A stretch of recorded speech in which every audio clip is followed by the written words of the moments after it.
The woman stepping down wasn't her, wasn't the face from the faded photograph he'd studied every night for 3 months. His children pressed against his legs, expectant and trembling with hope, while this stranger with terrified eyes clutched a worn carpet bag like a shield. "I'm so sorry," she whispered, voice breaking. "There's been a terrible mistake." But the real mistake? It wasn't hers. Stay with me until the end of this story. Hit that like button and comment your city below so I can see how far this tale of second chances travels. Now, let me take you back to where it all began. The Wyoming wind carried dust and broken promises across the depot platform that September afternoon in 1887. Ethan Mercer stood rigid as fence post, his calloused hands resting on the shoulders of his 2 children, Tommy, barely 6, and little Sarah, just 4 years breathing air on this unforgiving earth. The boy's Sunday shirt was already coming untucked despite Ethan's best efforts that morning, and Sarah's blonde braids hung slightly crooked, tied with ribbons that would have made his late wife Margaret weep at their lopsided enthusiasm. 3 months. 3 months of letters exchanged with a woman named Eleanor Whitfield from Boston. A widow herself, she'd written. Educated, experienced with children, seeking a fresh start in the West. Her photograph showed a stern-faced woman with dark hair swept into a severe bun, eyes that suggested capability and no-nonsense practicality. Exactly what Ethan needed. Exactly what his children needed. Not love. He'd buried love 18 months ago when winter fever took Margaret from him, leaving him with 2 babies who cried for their mama in the night and a ranch that demanded every waking hour he possessed. He needed help. A partnership. Someone who could mother his children while he kept the cattle alive and the bank from foreclosing on the only home they'd ever known. The stage was late, as it usually was, but Ethan had learned patience the hard way these past years. Tommy shifted restlessly beside him, standing on his tiptoes to peer down the dusty road. "Papa, is she really coming, the new mama?" Ethan's jaw tightened. "She's coming to help take care of you both. That's all for now, son." "But you said—" "Tommy." His voice came out harder than he'd intended, and he felt the boy shrink slightly. Ethan softened his tone, awkward, as always, with comfort. Let's meet her first, see if it suits." In truth, the decision was already made. He'd paid for her passage west, $63 he could scarcely afford. They'd exchanged promises through those carefully worded letters, promises that felt businesslike and safe. Nothing like the wild, terrifying love he'd known with Margaret. This would be different, cleaner, a transaction that benefited all parties. The stage finally appeared through the heat shimmer, horses laboring up the final stretch to Redemption Station. The town barely deserved the name, a handful of weathered buildings clinging to existence where the railroad hadn't bothered to reach. A general store, a saloon, a blacksmith, and a church with a bell that no longer rang. This was the edge of civilization, where people came to disappear or to be remade. Ethan straightened his vest, suddenly conscious of his appearance. He'd worn his best shirt, though best was relative for a man who spent his days wrestling cattle and mending fence. His face was weathered beyond his 32 years, carved by sun and grief into something harder than he'd ever intended to become. The stage pulled to a stop in a cloud of dust and creaking leather. Old Bill Morrison, the driver, climbed down with the stiffness of a man who'd been sitting too long. "Afternoon, Ethan," Bill called, spitting tobacco juice into the dirt. "Got your package from back east." Ethan's hands tightened on Tommy's shoulder. Package. As if Eleanor Whitfield were a piece of freight to be collected. But wasn't that exactly what this arrangement was? The stage door opened. A woman's hand emerged first, smaller than he'd expected, trembling slightly as it gripped the door frame. Then a boot, practical but worn at the heel, and then wrong. Everything was wrong. The woman who stepped down from the stage was young, far younger than Eleanor's 35 years.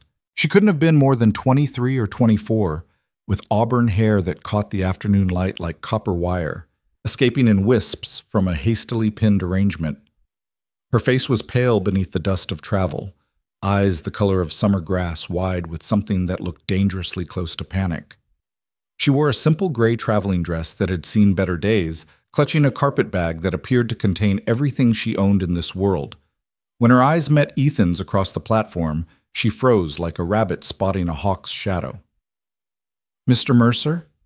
Her voice was soft, musical, nothing like the crisp Boston accent he'd expected. Ethan couldn't speak. His mind was cataloging all the wrongness, the age, the coloring, the way she held herself with a mixture of hope and terror that made his chest constrict with an emotion he couldn't name. "Papa?" Tommy tugged at his hand. "Is that her? Is that the lady from the letters?" "No." The word came out flat, final. Ethan took a step forward, his face hardening into the mask he wore when dealing with dishonest cattle buyers. "Who are you? Where's Eleanor Whitfield?" The young woman flinched as if he'd raised a hand to her. Her fingers tightened on the carpet bag until her knuckles went white. My name is Clara Hale. Mrs. Whitfield, She what?"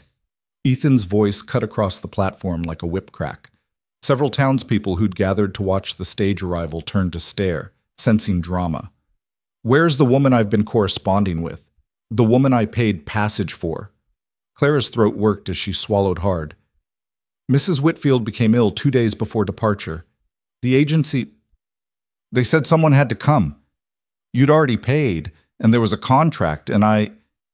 Her voice dropped to barely above a whisper. "I had nowhere else to go." The words hung in the dusty air between them. In the silence that followed, Ethan could hear his own heartbeat, could feel the weight of his children's confusion pressing against his legs. He'd been deceived. Sent a substitute like day-old bread from the baker, and he was supposed to just accept it, just take this terrified girl into his home and his children's lives? "No." He took Tommy's hand, reaching for Sarah with the other. "This isn't what we agreed to. You can get right back on that stage when Bill's ready to leave." "Sir, please." Clara took a step forward, and Ethan saw her sway slightly, exhausted from the journey. "If you'll just let me explain." "There's nothing to explain. I needed a woman with experience, with maturity, someone who could..." He stopped himself, painfully aware of the audience and his children's upturned faces. "This won't work. I'm sorry you came all this way, but you'll have to go back." "There is no back." The words burst from Clara with unexpected force, her composure cracking. "The agency dismissed me the moment I boarded that stage. My previous employment ended when my employer died. I have $3 to my name and no family waiting anywhere in this world. So please, Mr. Mercer, before you turn away, please just..." She didn't get to finish. Sarah, who'd been quietly watching this exchange with wide blue eyes, suddenly pulled free from Ethan's grasp and darted forward. The child's foot caught on an uneven board, and she went down hard, skinning both knees. The wail that followed was pure, terrified pain. Ethan moved, but Clara was faster. She dropped her carpet bag and swept Sarah into her arms in one fluid motion, sinking to her knees on the platform without thought for her own dress.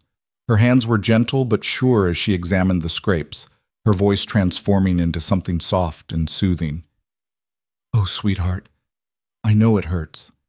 I know. But you're so brave, aren't you? Let's see. Nothing broken, just some scratches. You're a tough little prairie flower, I can tell." Clara pulled a handkerchief from her sleeve, clean despite her travel, and dabbed carefully at the bleeding knees. "When I was your age, I fell out of an apple tree and scraped both knees and my chin. Want to feel the scar?" Through her tears, Sarah nodded. Clara guided the small hand to a faint mark on her jawline, continuing to speak in that low musical voice. "See? All healed up now, just like yours will be. And you know what my mother told me? She said scars are just proof that we're brave enough to fall down and strong enough to get back up." Sarah's crying had diminished to hiccups. She leaned into Clara's shoulder with the complete trust that children offer so easily, so dangerously. "You're pretty," the little girl murmured. "You smell like flowers." "Lavender soap," Clara said softly, meeting Ethan's eyes over Sarah's head. "It's all I have left of... well, it's not important." Tommy had crept closer during this exchange, his young face serious and assessing. "Did you really fall out of a tree?" "I did. I was trying to get the best apples from the very top branch. Pride goes before a fall, as they say." Clara smiled at the boy, and something in that smile made Ethan's chest ache. It wasn't forced or calculated. It was genuine warmth offered to a child who'd known too little of it lately. "My mama used to make apple pie," Tommy said quietly, "before she died." The platform went very still. Ethan watched Clara's face carefully, waiting for the pity, the awkward condolences, the way people's eyes would slide away from his children when Margaret's death was mentioned. Instead, Clara nodded gravely, treating the boy's words with the seriousness they deserved. "Then she must have been wonderful. Apple pie is the hardest kind to make well. The crust has to be just right." She paused, considering. "I don't make pie as well as your mama surely did, but I can make apple tarts. Would you like to learn how? If your papa says it's all right, of course." She stood, still holding Sarah easily on her hip, and turned to face Ethan directly. Her chin was up now, that initial terror replaced by something quieter, but no less intense. Determination born of desperation. "Mr. Mercer, I know I'm not what you expected. I know I'm too young and probably too inexperienced for what you need, but I'm a hard worker, and I love children, and I promise you I won't be any trouble. I can cook and clean and mend. I can read and write and do sums. I helped raise my younger siblings before they were gone. I have references from my last position, Mrs. Catherine DeWitt of Philadelphia, though she passed 3 months ago." She shifted Sarah to her other hip, the child clinging to her neck with easy affection. "The contract from the agency guarantees 1 month's trial. That's all I'm asking. 30 days to prove I can help your family. If at the end you still want to send me back, I'll go without complaint. I'll even work for just room and board. You can keep the wages for that first month." Ethan stared at her, his mind churning through calculations and concerns. She was too young, too pretty in a way that would cause talk in a town this size, too fragile-looking to handle the brutal work of frontier life. And most dangerous of all, his children were already looking at her with hope lighting their faces, hope he wasn't sure he could afford to nurture. "Papa, she helped Sarah," Tommy said, slipping his hand into Ethan's. "And she knows about apple tarts." "Tommy, this isn't—" Ethan started, but stopped when he looked down at his son. The boy was pleading with his eyes, and behind him Sarah had her thumb in her mouth, something she only did when seeking comfort, while her other hand tangled in Clara's hair. Bill Morrison cleared his throat. "Ethan, I gotta finish my rote. You want this young lady on the return trip or not? Need to know now." The words were right there, ready to emerge. "Yes, put her back on. This isn't what I agreed to. This isn't safe." Because safety meant control, meant knowing exactly what to expect, meant protecting his heart and his children's hearts from any more breaking. But then Clara shifted and Sarah's head settled onto her shoulder with perfect trust. And Ethan thought about going back to the ranch tonight. Thought about burning another supper while Tommy tried to comfort his crying sister. Thought about the pile of mending that had grown so high he'd started just throwing away torn shirts. Thought about the bone-deep loneliness of being the only adult in a house that echoed with ghosts. 1 month, he heard himself say, and wasn't sure if the words were a salvation or a mistake. 30 days, like the contract says. Room and board, no wages until we see if this arrangement suits. You sleep in the small room off the kitchen, you take your meals with us, and you help with the children in the house. Nothing more. Relief flooded Clara's face so completely that Ethan had to look away from its intensity. "Thank you, Mr. Mercer. You won't regret—" "I already might," he cut her off, more harshly than necessary. "And it's a trial period. Don't go getting settled." He looked at Bill. "Her bag can stay. I'll settle the stage fare with you later." "Already settled," Bill said, giving Ethan a knowing look. "Paid in full to redemption, remember?" Ethan grunted acknowledgement and retrieved Clara's carpet bag from where she'd dropped it. It weighed almost nothing, a woman's entire life reduced to a few pounds of fabric and whatever memories could be folded between garments. The thought disturbed him more than he wanted to admit. "The wagon's this way." He started walking without looking back to see if she followed, Tommy trotting at his side. After a moment he heard Clara's footsteps, lighter than his but steady, Sarah still chattering softly in her arms about the flowers and the pretty lady. And could she really learn to make tarts? The wagon was nothing fancy, a working ranch vehicle with a bench seat and a bed for hauling supplies. Ethan tossed Clara's bag in the back and turned to take Sarah, but his daughter clung tighter to Clara's neck. "Want to ride with Miss Clara, Papa?" "It's just Clara." the young woman said softly. "And you should sit with your father, sweetheart. I'll be right here beside you." But Sarah was insistent with the stubbornness that came with being 4 years old, and Clara finally looked to Ethan for guidance, her eyes uncertain. He nodded curtly and helped them both up onto the bench, then lifted Tommy up to sit between them. He climbed up last, taking the reins with hands that had gentled horses and mended broken fences and buried a wife, but suddenly felt clumsy with the weight of a stranger's presence. The ride back to the ranch was 7 miles of rutted road through prairie grass that stretched to touch the sky. September was painting the landscape in golds and ambers, the Bighorn Mountains rising in purple shadows to the west. It was beautiful in a harsh, unforgiving way, beauty that could kill you if you didn't respect it. Clara was quiet at first, her arms still wrapped around Sarah, but Ethan could feel her attention taking in everything. The cattle grazing in the distance, the clusters of cottonwoods marking where water could be found, the endless sky that swallowed newcomers whole. "It's so open," she finally said, and he couldn't tell if it was wonder or fear in her voice. "That bother you?" No. She paused. "In Philadelphia, you could go days without seeing the sky properly. Buildings crowded it out. It's vast." "Vast can be lonely," Ethan said before he could stop himself, "especially for someone used to city life. There's no neighbors for 3 miles, no town closer than what you just saw. Winter here can bury you in silence." He meant it as a warning, perhaps even hoping she'd reconsider before they got all the way to the ranch. Instead, Clara nodded slowly, her hand stroking Sarah's hair with an absent gentleness. "I've learned that loneliness isn't about how many people surround you, Mr. Mercer. Some of the loneliest moments of my life were in crowded rooms." She met his eyes briefly, and some of the fullest were in silence. There was a story there, Ethan realized, pain that matched the shadows in her green eyes. But he didn't ask, wouldn't ask, because asking meant caring, and caring meant vulnerability he couldn't afford. Tommy, who'd been uncharacteristically quiet, suddenly piped up. "Are you scared of cows?" Clara smiled. "I've never been close enough to one to know. Should I be?" "They're mostly nice if you don't spook them," Tommy said, with the seriousness of a boy sharing crucial information. "Papa says you gotta respect them but not fear them. Same with horses." "That sounds like good advice for many things in life," Clara replied. "I'll remember that." The ranch came into view over the next rise, a modest spread by Wyoming standards.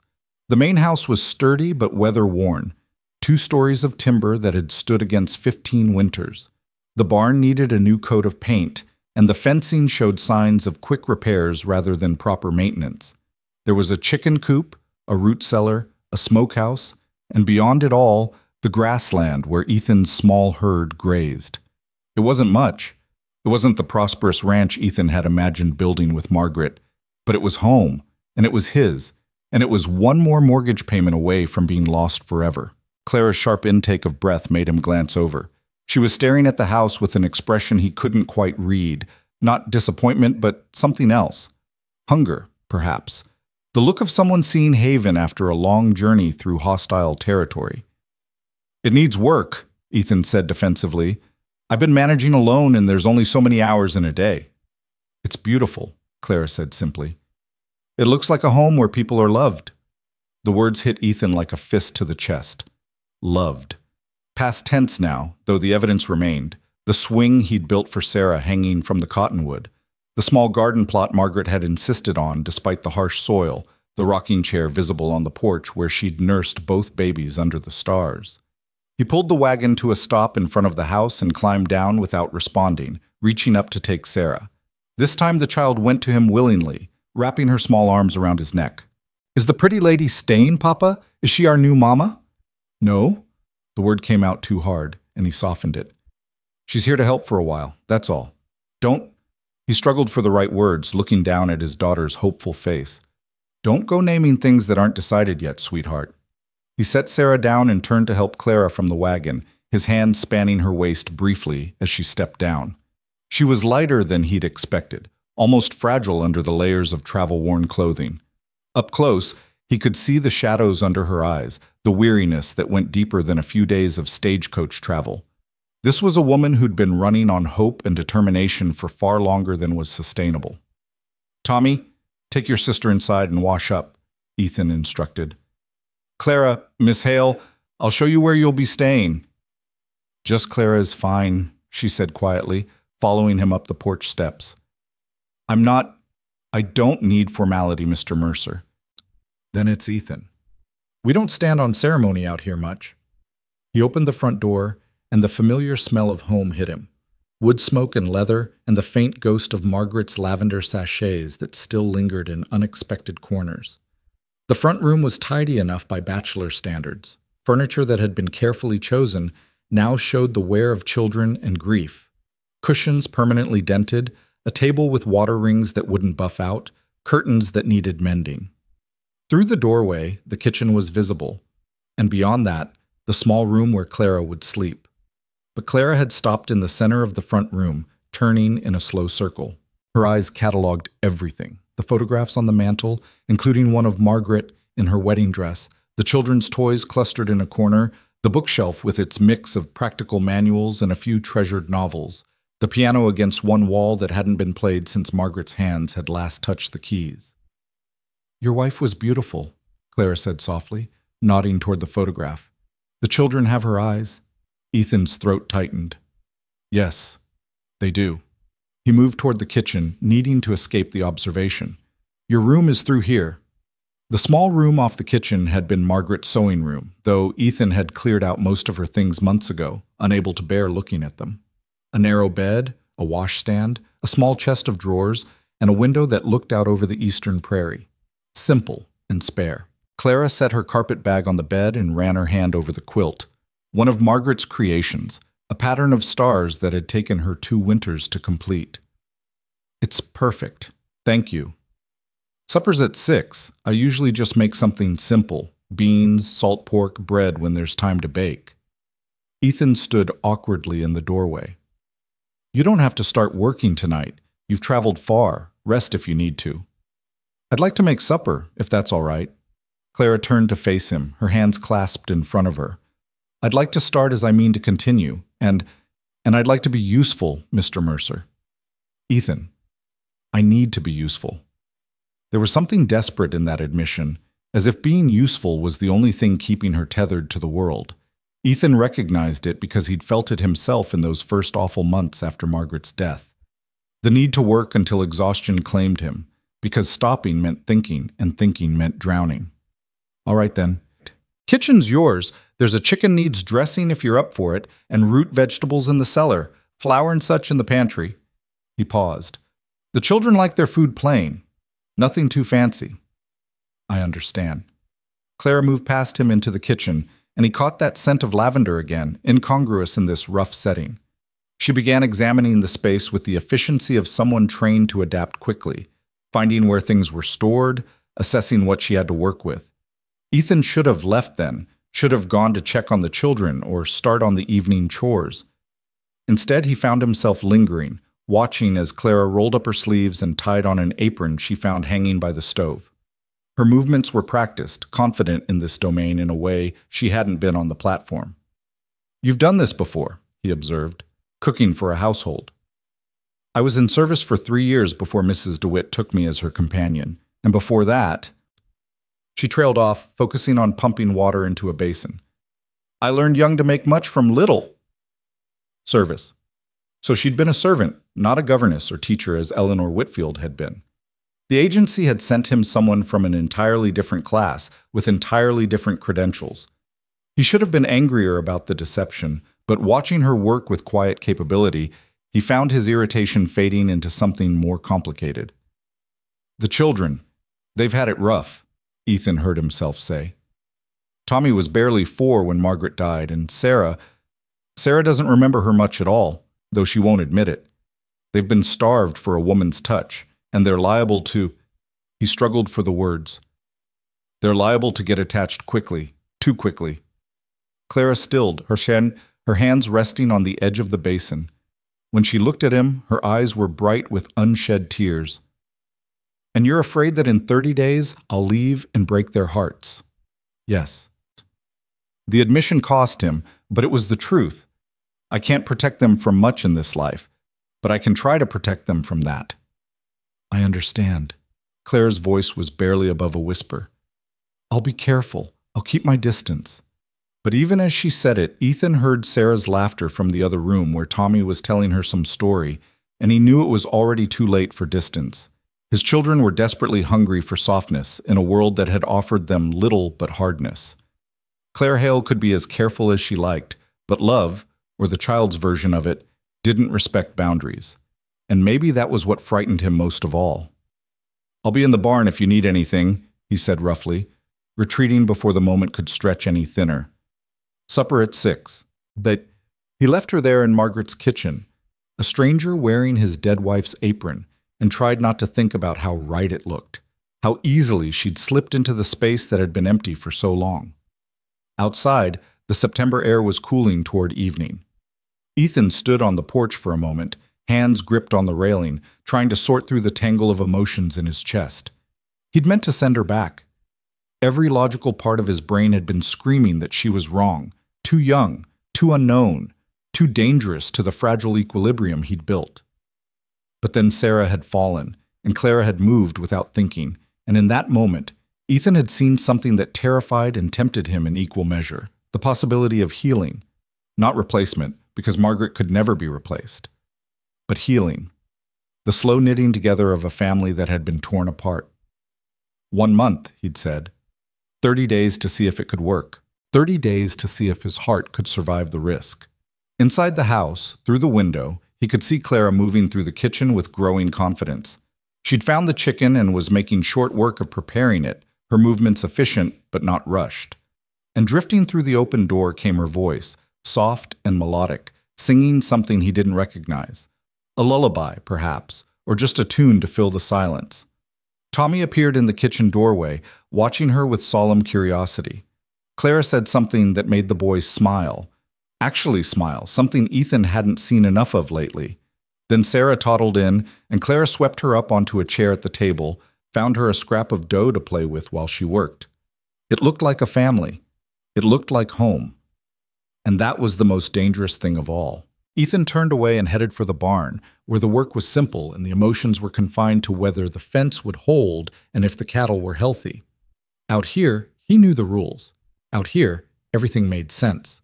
But when the dinner bell rang at 6 o'clock, Margaret's old bell that Ethan hadn't heard in months because he'd stopped bothering with such niceties, he found himself hurrying back to the house despite his better judgment. The kitchen table was set properly for the first time since Margaret's death. Real napkins, plates that matched, cups set just so. The chicken was roasted golden brown, surrounded by vegetables that actually looked appealing. Fresh bread steamed in a basket, and there was even a small pot of butter that Clara must have found in the coldest corner of the root cellar. "Papa, look!" Sarah bounced in her chair. "Miss Clara made a feast." "It's just supper," Clara said quickly, as if afraid she'd overstepped. "I hope it's all right." "I found most things in the pantry and cellar. If I've used anything I shouldn't have, it's fine." Ethan took his seat at the head of the table, uncomfortable with the formality of it all. "You didn't have to go to this trouble." "It wasn't trouble." Clara served the children first, cutting Sarah's chicken into small pieces without being asked, giving Tommy slightly larger portions with a conspiratorial smile. "I enjoy cooking. It's one of the few things I'm truly good at." They ate in a silence that gradually became less awkward. The food was excellent, better than anything Ethan had managed in the past year and a half. The chicken was tender, seasoned with herbs that must have come from Margaret's dried collection. The bread was fresh and soft, the vegetables cooked just right. "This is really good," Tommy ventured, looking between Clara and his father as if seeking permission to acknowledge it. "Thank you, Tommy. That's kind of you to say." Clara smiled at the boy, and Ethan noticed she'd barely touched her own food, focused instead on making sure the children had what they needed. "You should eat," he said gruffly. "No point in cooking if you don't enjoy it yourself." Clara picked up her fork obediently, but he could see the tension in her shoulders, the way she was trying so hard to do everything perfectly. She was afraid, he realized, afraid of making a mistake, afraid of being sent away, afraid of... "Tell us about Philadelphia," Ethan said suddenly, surprising himself. "The children have never been to a big city. They'd probably like to hear about it." Clara's eyes widened slightly, then softened. "Philadelphia is very different from here. The buildings are so tall they block out the sun in some streets, and there are so many people, thousands and thousands of them, all crowded together. The noise never really stops, even at night." "Did you like it there?" Tommy asked around a mouthful of bread. "Parts of it. I liked the libraries and the parks. There's a beautiful park called Rittenhouse Square where families would go on Sunday afternoons, but..." She paused, choosing her words carefully. "But I always felt like I was looking at life through a window rather than living it myself. Does that make sense?" Sarah shook her head no, but Tommy nodded thoughtfully. "Mama used to say she felt like that sometimes in town," the boy said quietly. "She said she only felt real out here, where the sky was big." The mention of Margaret hung in the air. Clara didn't flinch away from it. "Your mother sounds like she was very wise and very brave to make a life in a place this wild." "She was," Ethan said, his voice rough with old grief. "She was both those things." After supper, Clara insisted on cleaning up while Ethan got the children ready for bed. It was a routine that had become his alone. The washing of faces, the brushing of teeth, the changing into nightclothes, while Tommy protested he was too old for help, and Sarah insisted she wasn't tired even as her eyes drooped. But tonight, Clara appeared in the doorway of the children's room just as Ethan was trying to manage Sarah's tangled hair with a brush, making the child yelp with each stroke. "May I?" Clara held out her hand for the brush. Ethan surrendered it gratefully, watching as Clara knelt beside the bed and began working through the tangles with a patience and skill he didn't possess. She started at the bottom, working her way up in small sections, talking softly to distract Sarah from any discomfort. "You have such beautiful hair, like spun gold. My little sister had hair just like this. I used to braid it every morning before school." Her hands moved with practiced ease. "Would you like braids tomorrow? I could teach you a special pattern." "Yes, please," Sarah said dreamily, already half asleep under the gentle ministrations. Tommy watched from his bed, his young face unreadable. Finally he spoke. "Did you really have a sister?" "Two sisters and a brother," Clara said softly, finishing Sarah's hair and tucking the child under her quilts. "All younger than me." "Where are they now?" The question hung heavy in the air. Clara was quiet for a long moment, her hand stilling on Sarah's blanket. "Gone. All of them. Scarlet fever 5 years ago. My parents, too." The stark simplicity of it, the absolute finality, made Ethan's chest ache. He'd known she'd mentioned raising siblings, but he hadn't understood the depth of loss she carried. "I'm sorry," Tommy said with the grave sincerity of a child who understood death too well. "That must have hurt real bad." "It did. It still does sometimes." Clara looked up at the boy. "But talking about them, remembering the good times, that helps. Would you like to tell me about your mother sometime, when you're ready?" Tommy considered this, then nodded slowly. "Maybe. Not tonight, though. Whenever you're ready, or never, if you prefer. Either way is all right." Clara stood, smoothing her skirts. "Good night, Tommy. Good night, Sarah." "Night, Miss Clara," Sarah mumbled, already drifting off. Clara moved past Ethan in the doorway, and he caught her arm gently. "Thank you," he said quietly, "for being gentle with them. They're easy to be gentle with. They're wonderful children, Ethan. You've done well with them." The praise shouldn't have mattered so much, but it did. Ethan released her arm and stepped back, suddenly aware of how close they were standing in the narrow hallway, how the lamplight caught the copper in her hair. "I should check on the animals one more time before bed," he said, retreating. "Make yourself at home. There's water in the kitchen if you need it." He fled to the barn like a coward, spending far longer than necessary checking on horses and cattle that were perfectly fine.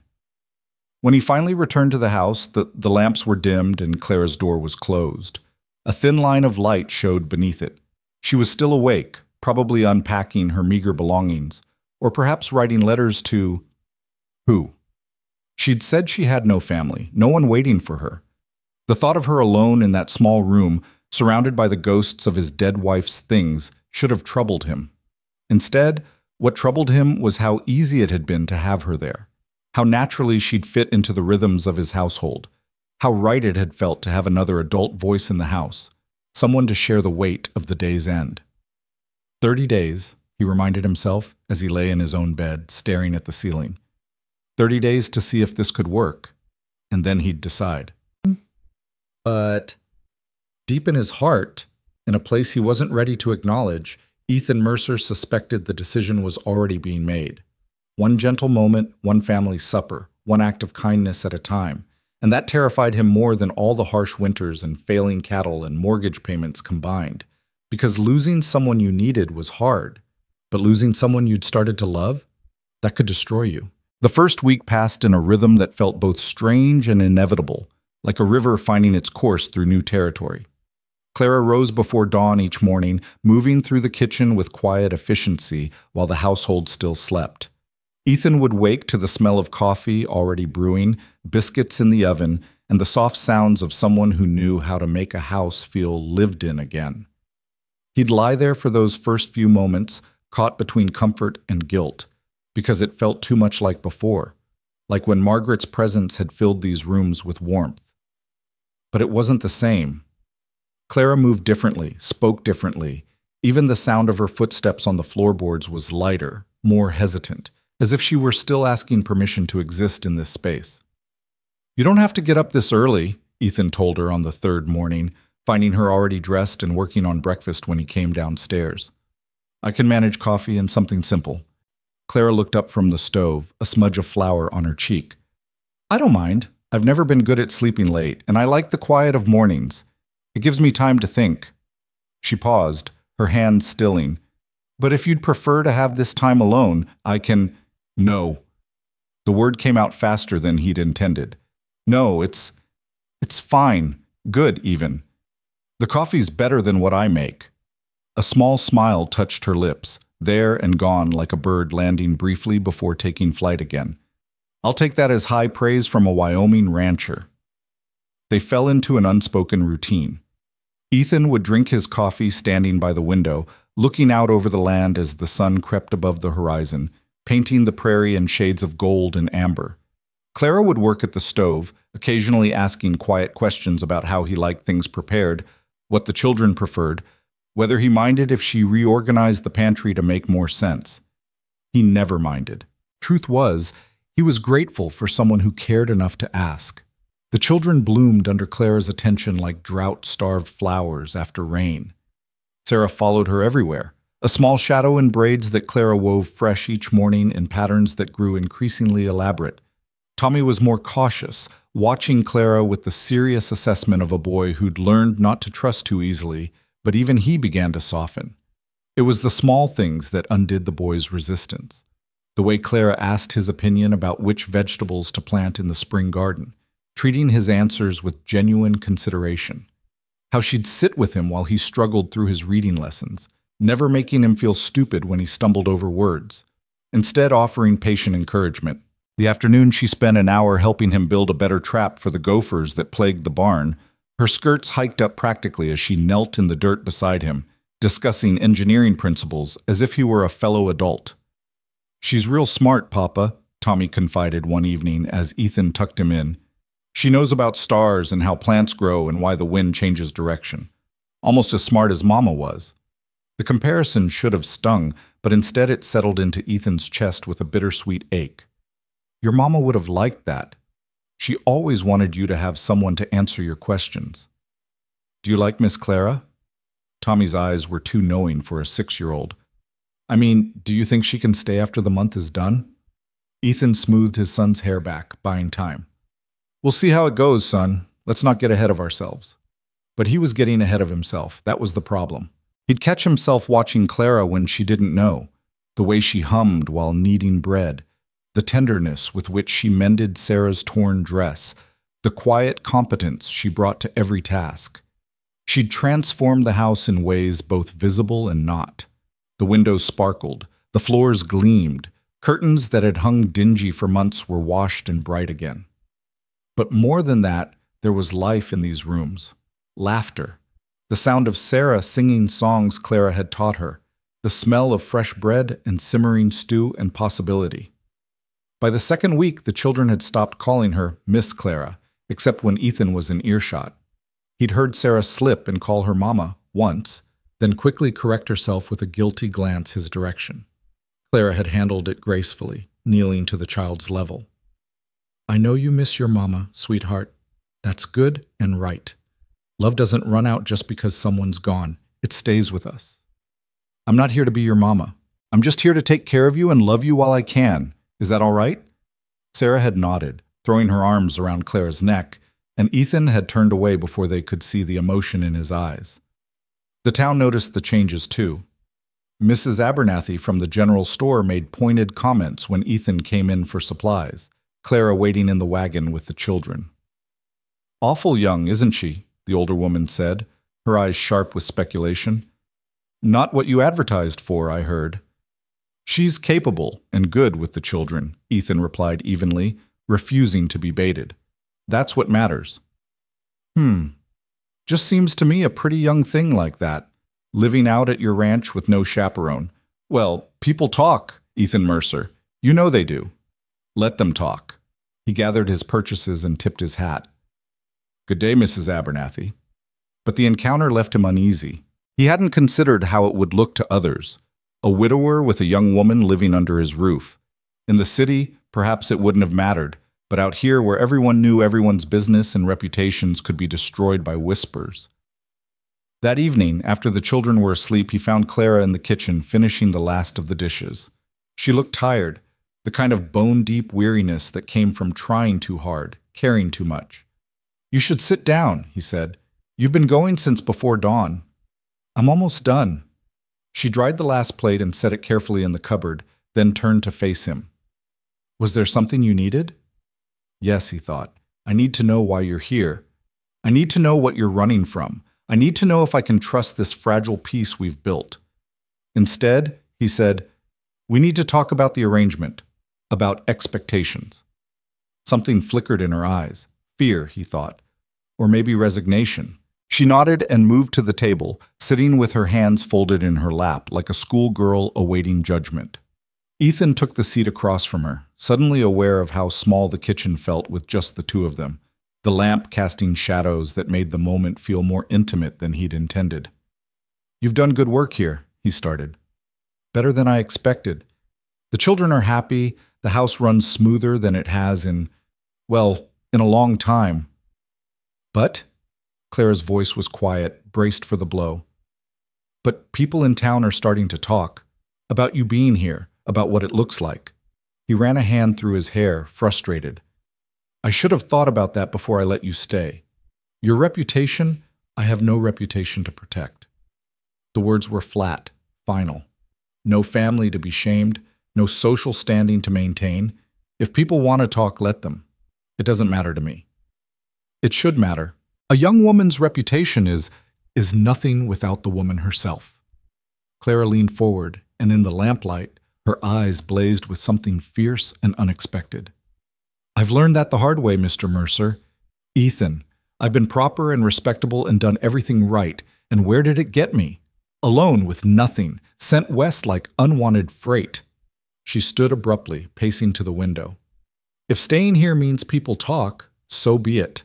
I'd rather have purpose and gossip than propriety and starvation." The vehemence in her words told him there was a deeper story there, wounds that hadn't healed. Ethan studied her profile in the window's reflection, the set of her shoulders, the way her hands gripped the windowsill. "What happened to you?" he asked quietly. "In Philadelphia, before this. What are you running from?" For a long moment she didn't answer. Then, so softly he almost missed it. "I'm not running from something. I'm running toward this possibility of something different, something real." She turned to face him, and he saw tears threatening at the corners of her eyes, though she held them back through sheer will. "Mrs. DeWitt was kind to me. She took me in when the family I served dismissed me after—" She paused, swallowing hard. "After the son of the house decided I was fair game for his attentions. They blamed me, of course. It's always the girl's fault. Anger rose sharp and sudden in Ethan's chest. Did he? No, I fought him off, and the resulting scene was loud enough that his mother heard, but I was still the one turned out. Clara's laugh was bitter. Mrs. DeWitt gave me refuge, companionship, even genuine affection. But when she died, her nephew inherited everything and made it clear my services were no longer needed. I had 3 days to vacate. And the agency? Was my only option. They said they had a placement, a widower with children who needed a mature, experienced woman to manage his household. Eleanor Whitfield seemed perfect for it.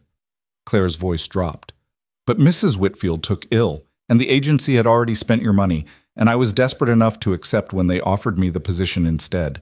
They told me not to mention the switch. They said you'd accept me once you saw I could do the work. They lied to both of us then. Yes. She met his eyes directly. I'm sorry I was party to that deception, even unknowingly. If you want me to leave because of it, I'll understand. But please believe me when I say I came here with honest intentions. I just wanted a chance, a place to belong. The rawness of that last admission hung between them. Ethan thought about his own loneliness, his own desperate need for help that had driven him to advertise for a stranger. They'd both been deceived, but they'd also both been desperate. Maybe that made them even. I don't want you to leave, he heard himself say. Not unless you want to. But we need to be clear about what this is. You're the housekeeper and caretaker for the children, nothing more. That's what I'll tell anyone who asks, and that's the truth of it. Of course. Clara nodded quickly. I would never presume. And after the 30 days, if this arrangement suits us both, we'll discuss terms, proper wages, a formal contract, something that protects you as well as me. Surprise softened her features. You do that? Even with people talking? Let them talk. Like you said, reputation means nothing if we're doing right by each other and the children. He stood, suddenly needing distance from the intensity of the moment. It's late. You should get some rest. Ethan? She stopped him at the doorway.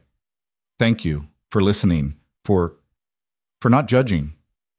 We've all got our stories, Clara, all got our scars. He paused, his hand on the doorframe. For what it's worth, that family that dismissed you. They were fools. Any man who'd force himself on a woman in his employ isn't fit to be called a man. And any family that would blame you for defending yourself doesn't deserve your service. The tears she'd been holding back finally spilled over, silent tracks down her cheeks. I've never told anyone that before. Not the whole truth of it. Then I'm honored you trusted me with it. He nodded goodnight and left before the moment could unspool any further, before he could do something foolish like offer comfort that would blur the careful lines he'd just drawn. But that night, lying in bed, Ethan found himself thinking not about Margaret for the first time in months, but about a young woman with green eyes and copper hair who'd been dealt cruelty and responded with gentleness, who'd lost everything and still found ways to give, who made his children laugh and his house feel like a home again. Dangerous thoughts for a man who'd sworn never to risk his heart again. The third week brought the first real test of their arrangement. Sarah woke in the night with a fever, her small body burning with heat, her cries bringing both Ethan and Clara running. They met in the hallway outside the children's room, Clara in her nightgown with a shawl thrown over her shoulders, Ethan in hastily pulled-on trousers and an unbuttoned shirt. It's Sarah, Clara said unnecessarily, already moving into the room. She's burning up. The sight of his daughter's flushed face, the sound of her labored breathing, sent ice through Ethan's veins. This was how it had started with Margaret, the fever, the cough, the terrible swift decline. I'll ride for the doctor, he said, already turning. Ethan, wait. Clara's hand on his arm stopped him. It's a 3-hour ride to town and back in the dark. She needs care now. Her voice was calm, steady, when his was threatening to fracture. I've nursed fever before. Let me try to bring it down while you wake Tommy and keep him calm. If she's not better by dawn, then you ride for the doctor. Every instinct screamed to leave immediately, to fetch help, to do something. But Clara was right. Riding in the dark over rough terrain would take hours, and what could the doctor do that they couldn't? Margaret had had the doctor, and it hadn't saved her. Tell me what you need, he managed. Cool water, clean cloths, and willow bark if you have it, and pray she's strong enough to fight this. They worked through the night in tense coordination. Clara sponged Sarah's burning skin with cool water, speaking softly to the child when she cried out in her fever dreams. Ethan held his daughter when the chills came, wrapping her in blankets while her small body shook, helpless against the terror of watching another person he loved suffer. Tommy woke sometime after midnight and stood in the doorway, his face pale with remembered fear. "Is Sarah going to die like Mama did?" "No," Clara answered before Ethan could speak, her voice fierce with certainty she probably didn't feel. "No, Tommy, this is just a fever. Children get them and recover all the time. Your sister is strong, and we're taking good care of her. Can I help?" "Yes." Clara gestured him over. "You can hold her hand and tell her stories. Sick people need to hear familiar voices, to know they're not alone. Can you do that?" Tommy climbed onto the bed and took his sister's hand, his young voice trembling as he began recounting the story of the three bears. Clara caught Ethan's eye over the children's heads, and in that look was understanding, shared fear, and something else, a kind of partnership forged in crisis. By dawn, Sarah's fever had broken. She slept peacefully for the first time in hours, her breathing even and unlabored. Tommy had fallen asleep beside her, still holding her hand. Clara sat in the rocking chair by the window, her head tipped back against the wood, eyes closed in exhaustion. Ethan stood in the doorway watching them, this tableau of his fractured family held together by a woman who'd been a stranger 3 weeks ago.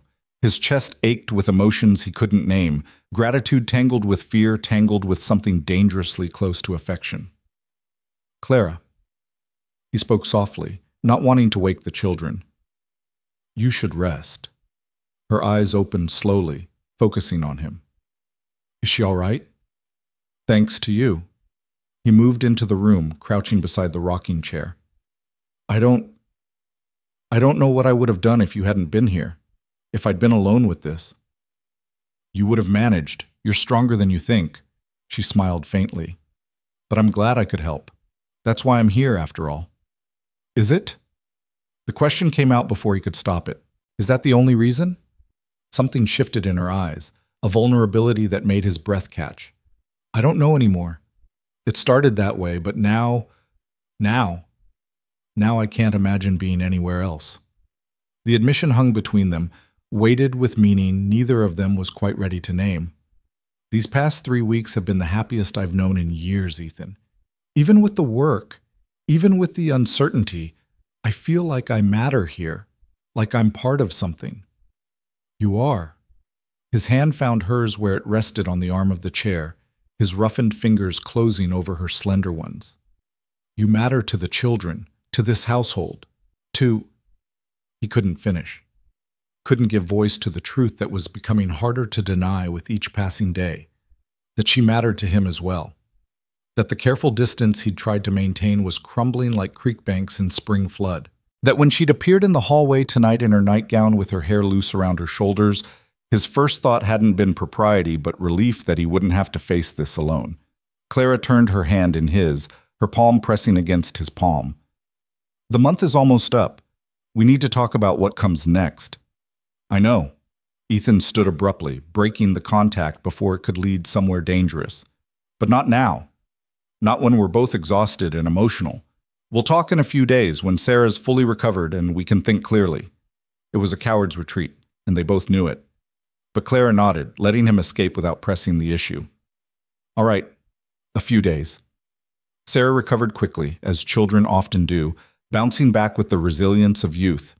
Within 2 days, she was demanding to be let outside, complaining that Claire was being too cautious when she insisted on one more day of rest. "You're a tyrant," Ethan told Clara with amusement as Sarah pouted from her bed, surrounded by toys and books meant to keep her entertained. "I'm practical. Fevers can relapse if you push too hard too soon." But she smiled as she said it, ruffling Sarah's hair. "One more day, sweetheart, then you can run wild again." "Will you make cookies if I'm good?" Sarah tried to negotiate. "Probably even if you're not good," Clara laughed. "But don't tell your father I'm such a soft touch." "I already know." Ethan caught Clara's eye, and something warm passed between them, the easy affection of two people learning to work in tandem, to anticipate each other's needs and rhythms. It was Tommy who finally forced the conversation they'd been avoiding. The fourth week dawned with September sliding toward October, the aspens beginning their transformation to gold, the air carrying the first hints of the winter to come. At breakfast, the boy pushed his eggs around his plate, his face troubled. "Tommy?" Clara noticed immediately. "What's wrong? Are you feeling ill?" "No." He set down his fork with exaggerated care. "I'm fine. I need to ask Papa something." Ethan lowered his coffee cup, suddenly alert to his son's serious tone. "All right, ask." "The month is almost done. Almost 30 days. Tommy looked between his father and Clara, his young face far too solemn. "Is Miss Clara leaving? Because if she is, I need to know. I need to prepare." The word broke Ethan's heart. Prepare. As if losing people was something a 6-year-old should have to steel himself against. "Tommy," he started, but Clara interrupted. "That's not up to me, sweetheart. That's your father's decision." "Then, Papa, please." Tommy's eyes were bright with unshed tears. "Please let her stay. I know you said not to get attached, but I am attached. We both are." He gestured to Sarah. "She makes things better. She makes it feel like we're a real family again." The silence that followed was heavy with everything unsaid. Ethan looked at his son's pleading face, then at Sarah, who'd stopped eating to watch with wide, hopeful eyes. Finally, his gaze landed on Clara, who sat very still, her hands folded in her lap, her expression carefully neutral, though he could see the tension in her shoulders, the rapid pulse at her throat. "Clara," he said quietly, "could we speak privately? Children, finish your breakfast." He stood and walked out to the porch, hearing Clara follow moments later. The morning was cool, the sun just beginning to burn off the mist that lay in the low places. His land stretched out before him, the pastures, the creek line marked by cottonwoods, the mountains beyond painted in morning light. "I'm sorry," Clara said behind him. "I tried to keep them from getting too attached, but it's not your fault." Ethan turned to face her. "I'm the one who let this go on, who let myself pretend we could keep this temporary when everything about it feels permanent." "What are you saying?" "I'm saying I want you to stay. Not for 30 days, not for a trial period, but for as long as you want to be here." The words came easier than he'd expected. "The children need you. The household runs better with you. And you?" She stepped closer, her eyes searching his face. "I've gotten used to having you here, to morning coffee and someone to talk to at day's end, to not being alone with all of it." He struggled for honesty. "I can't offer you what I offered Margaret.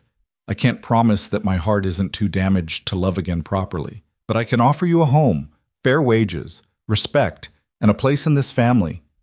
Clara's eyes glistened with tears. "That's more than I ever hoped for, more than I deserve." "That's not true." He reached out, tucking a strand of hair behind her ear in a gesture that felt both familiar and terrifying. "You deserve so much more than what life's given you. But if you'll settle for this, for us, I'll do my best to make sure you never regret it." "I won't regret it." She caught his hand as he withdrew it, holding it between both of hers. "I promise you that, Ethan. This is exactly where I want to be."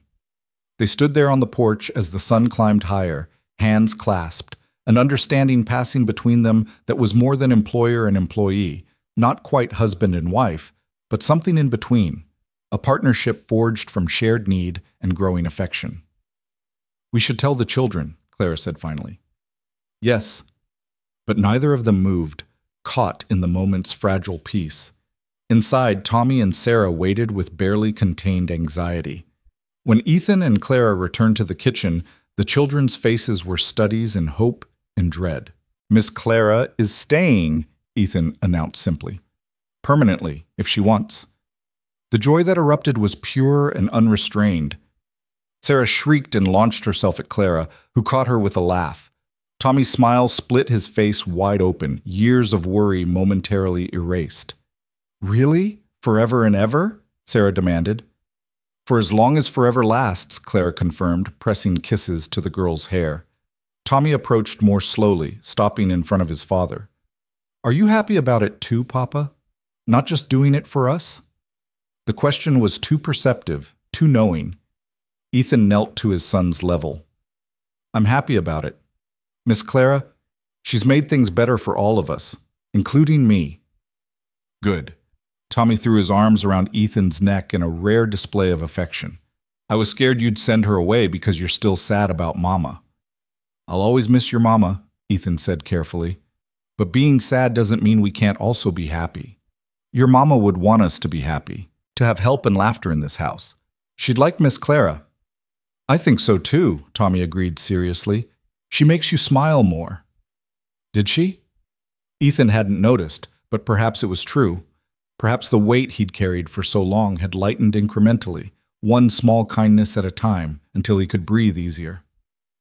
That night, after the children were asleep and the house was quiet, Ethan found Clara on the porch again, wrapped in a shawl against the evening chill, staring up at the stars.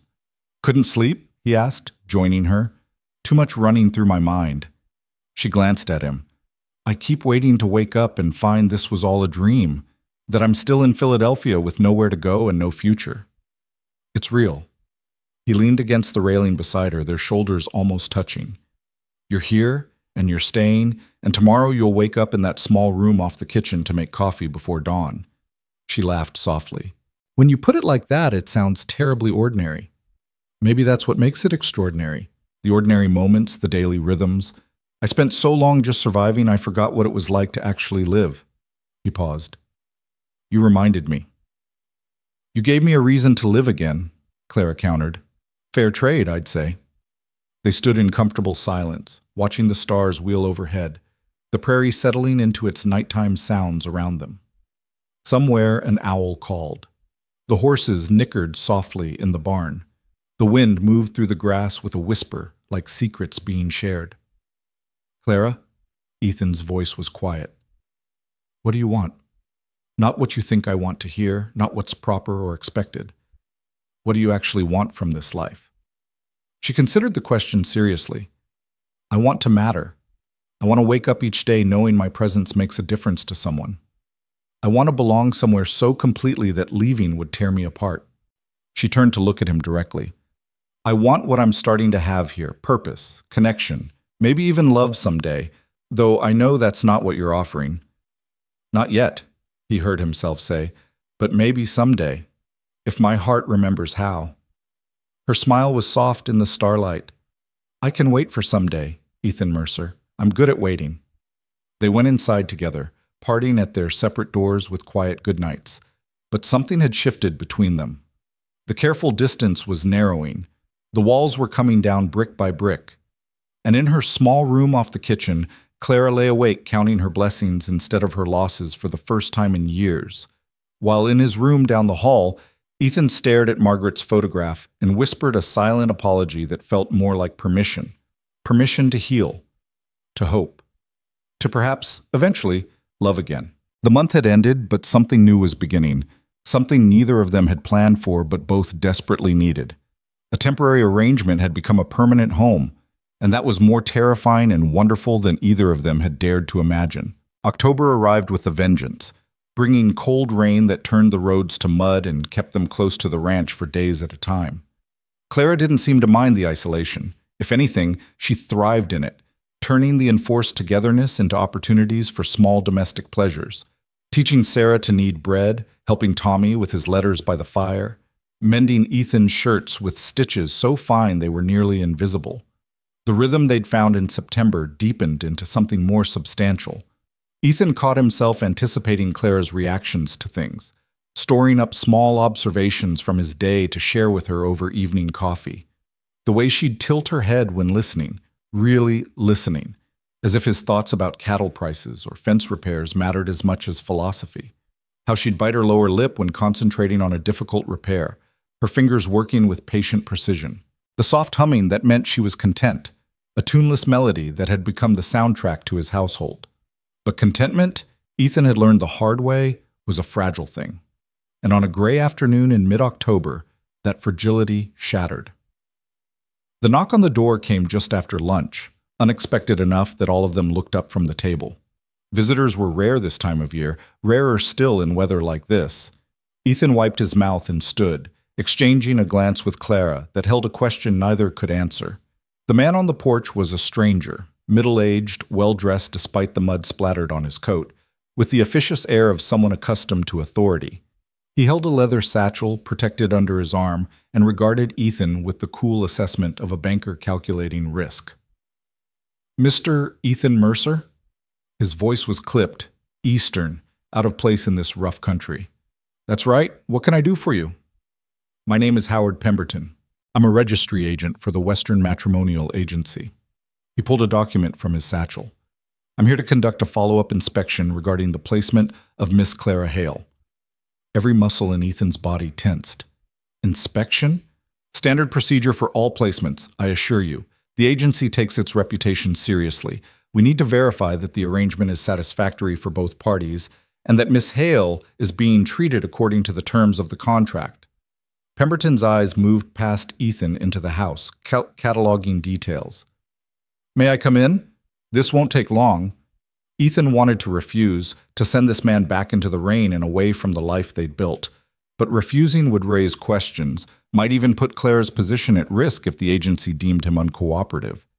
He stepped back reluctantly, allowing Pemberton inside. Clara had risen from the table, her face gone pale at the sight of the stranger. The children clung to her skirts, sensing the tension that had suddenly filled the room. "Miss Hale," Pemberton inclined his head with cool courtesy. "I trust you're well?" "Yes, sir." Her voice was steady, but Ethan heard the tremor underneath. "Quite well, thank you." "Excellent. Then you won't mind answering a few questions." Pemberton set his satchel on the table, pulling out papers and a pen. "Mr. Mercer, if you could give us a moment of privacy." "No." The word came out harder than Ethan intended. "Anything you need to ask Clara, you can ask with me present. This is my home, and she's under my protection." Something flickered in Pemberton's eyes. Surprise, perhaps, or calculation. "Very well. Miss Hale, are your accommodations adequate?" "Yes, sir. Very much so." "And your duties? Are they as outlined in the contract?" "Yes." Clara's hands twisted together. "I care for the household and the children. Mr. Mercer has been nothing but proper and respectful." Pemberton made notes, his pen scratching loudly in the quiet room. "I see. And the compensation?" "Fair and timely," Clara said before Ethan could speak. "I have no complaints whatsoever." More scratching of pen on paper. Then Pemberton looked up, his gaze moving between them with an intensity that made Ethan's skin prickle. "Miss Hale, I must ask, and please understand this is purely procedural, has Mr. Mercer made any improper advances?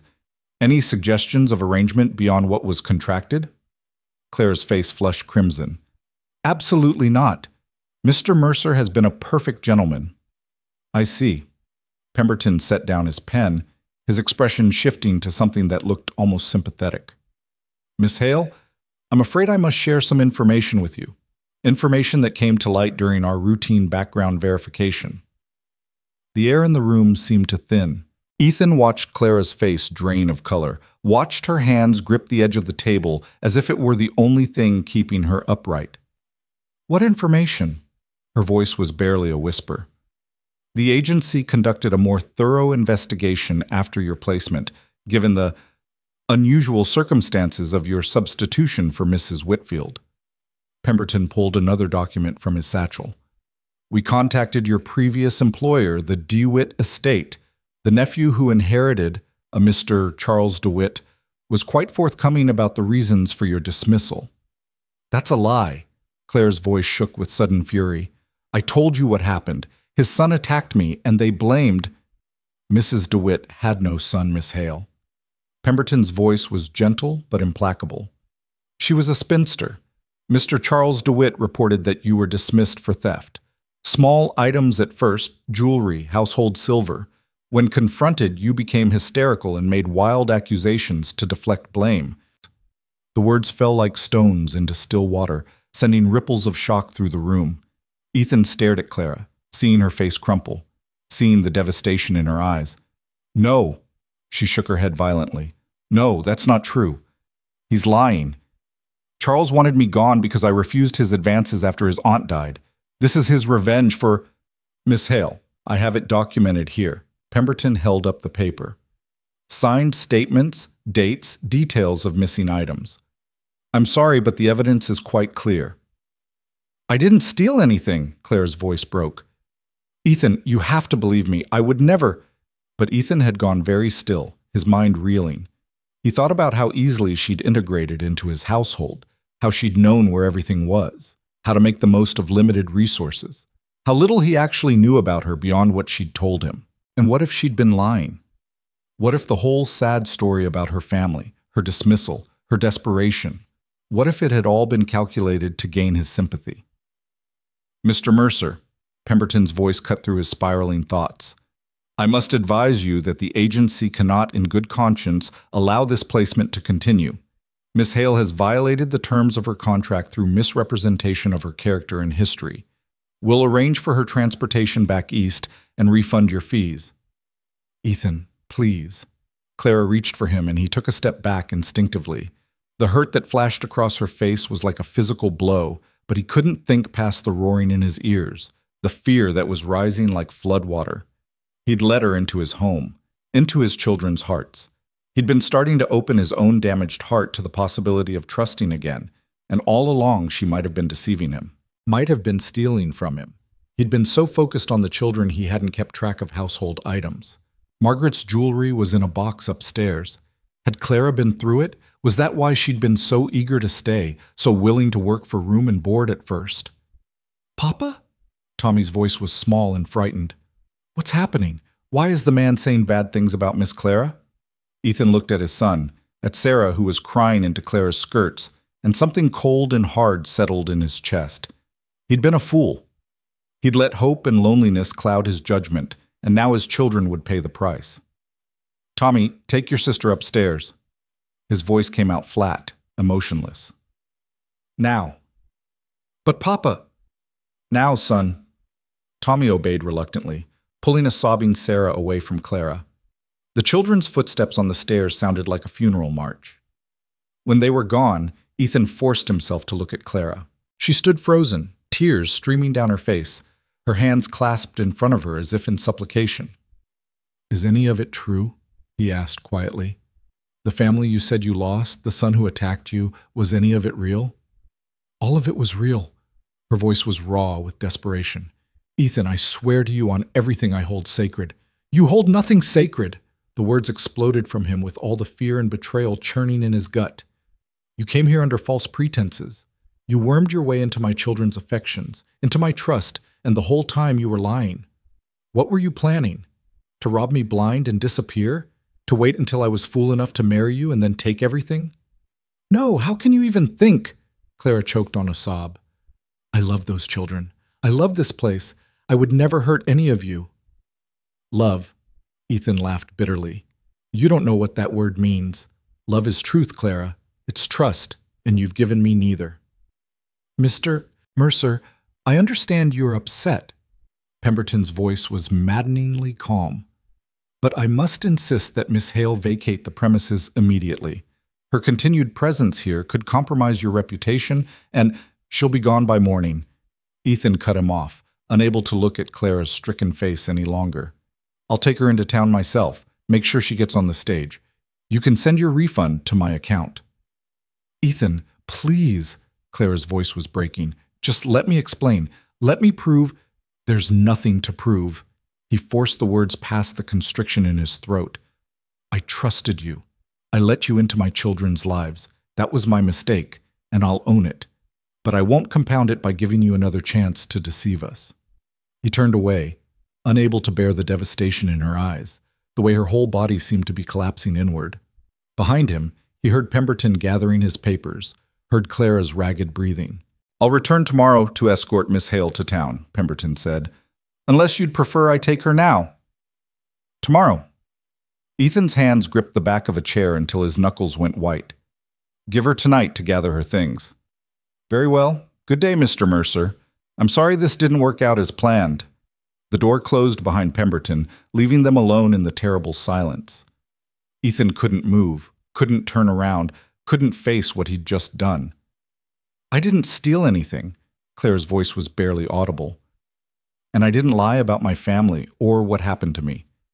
Charles DeWitt is a cruel man who wanted something I wouldn't give, and this is his revenge. But you'll never believe that now, will you? You've already decided I'm guilty. What am I supposed to believe? Ethan turned finally, and the sight of her face, tear-streaked, devastated, but still holding a shred of dignity, nearly undid his resolve. A man I've never met with documented evidence, or a woman who admits she came here under false pretenses? I came here desperate and terrified, yes. But everything I told you about myself was true. Everything I've done here has been honest. She wiped at her tears with shaking hands. But I understand. You've been hurt before. You lost your wife, and you're terrified of losing again, so it's easier to push me away now before you're in any deeper. Easier to believe the worst than to risk believing in me. The words hit too close to home, striking at truths he wasn't ready to acknowledge. Don't pretend you know what I'm feeling. I know exactly what you're feeling because I feel it too. Clara's voice rose with sudden passion. I'm terrified every single day that this will end, that I'll lose this family I've come to love. But I choose to trust anyway. I choose to believe in the goodness I've found here, even knowing it could all be taken away. That's what love is, Ethan. It's choosing to be vulnerable even when it's terrifying. And look where that got you. The cruelty of his words tasted like ash on his tongue. You trusted, and you're being sent away.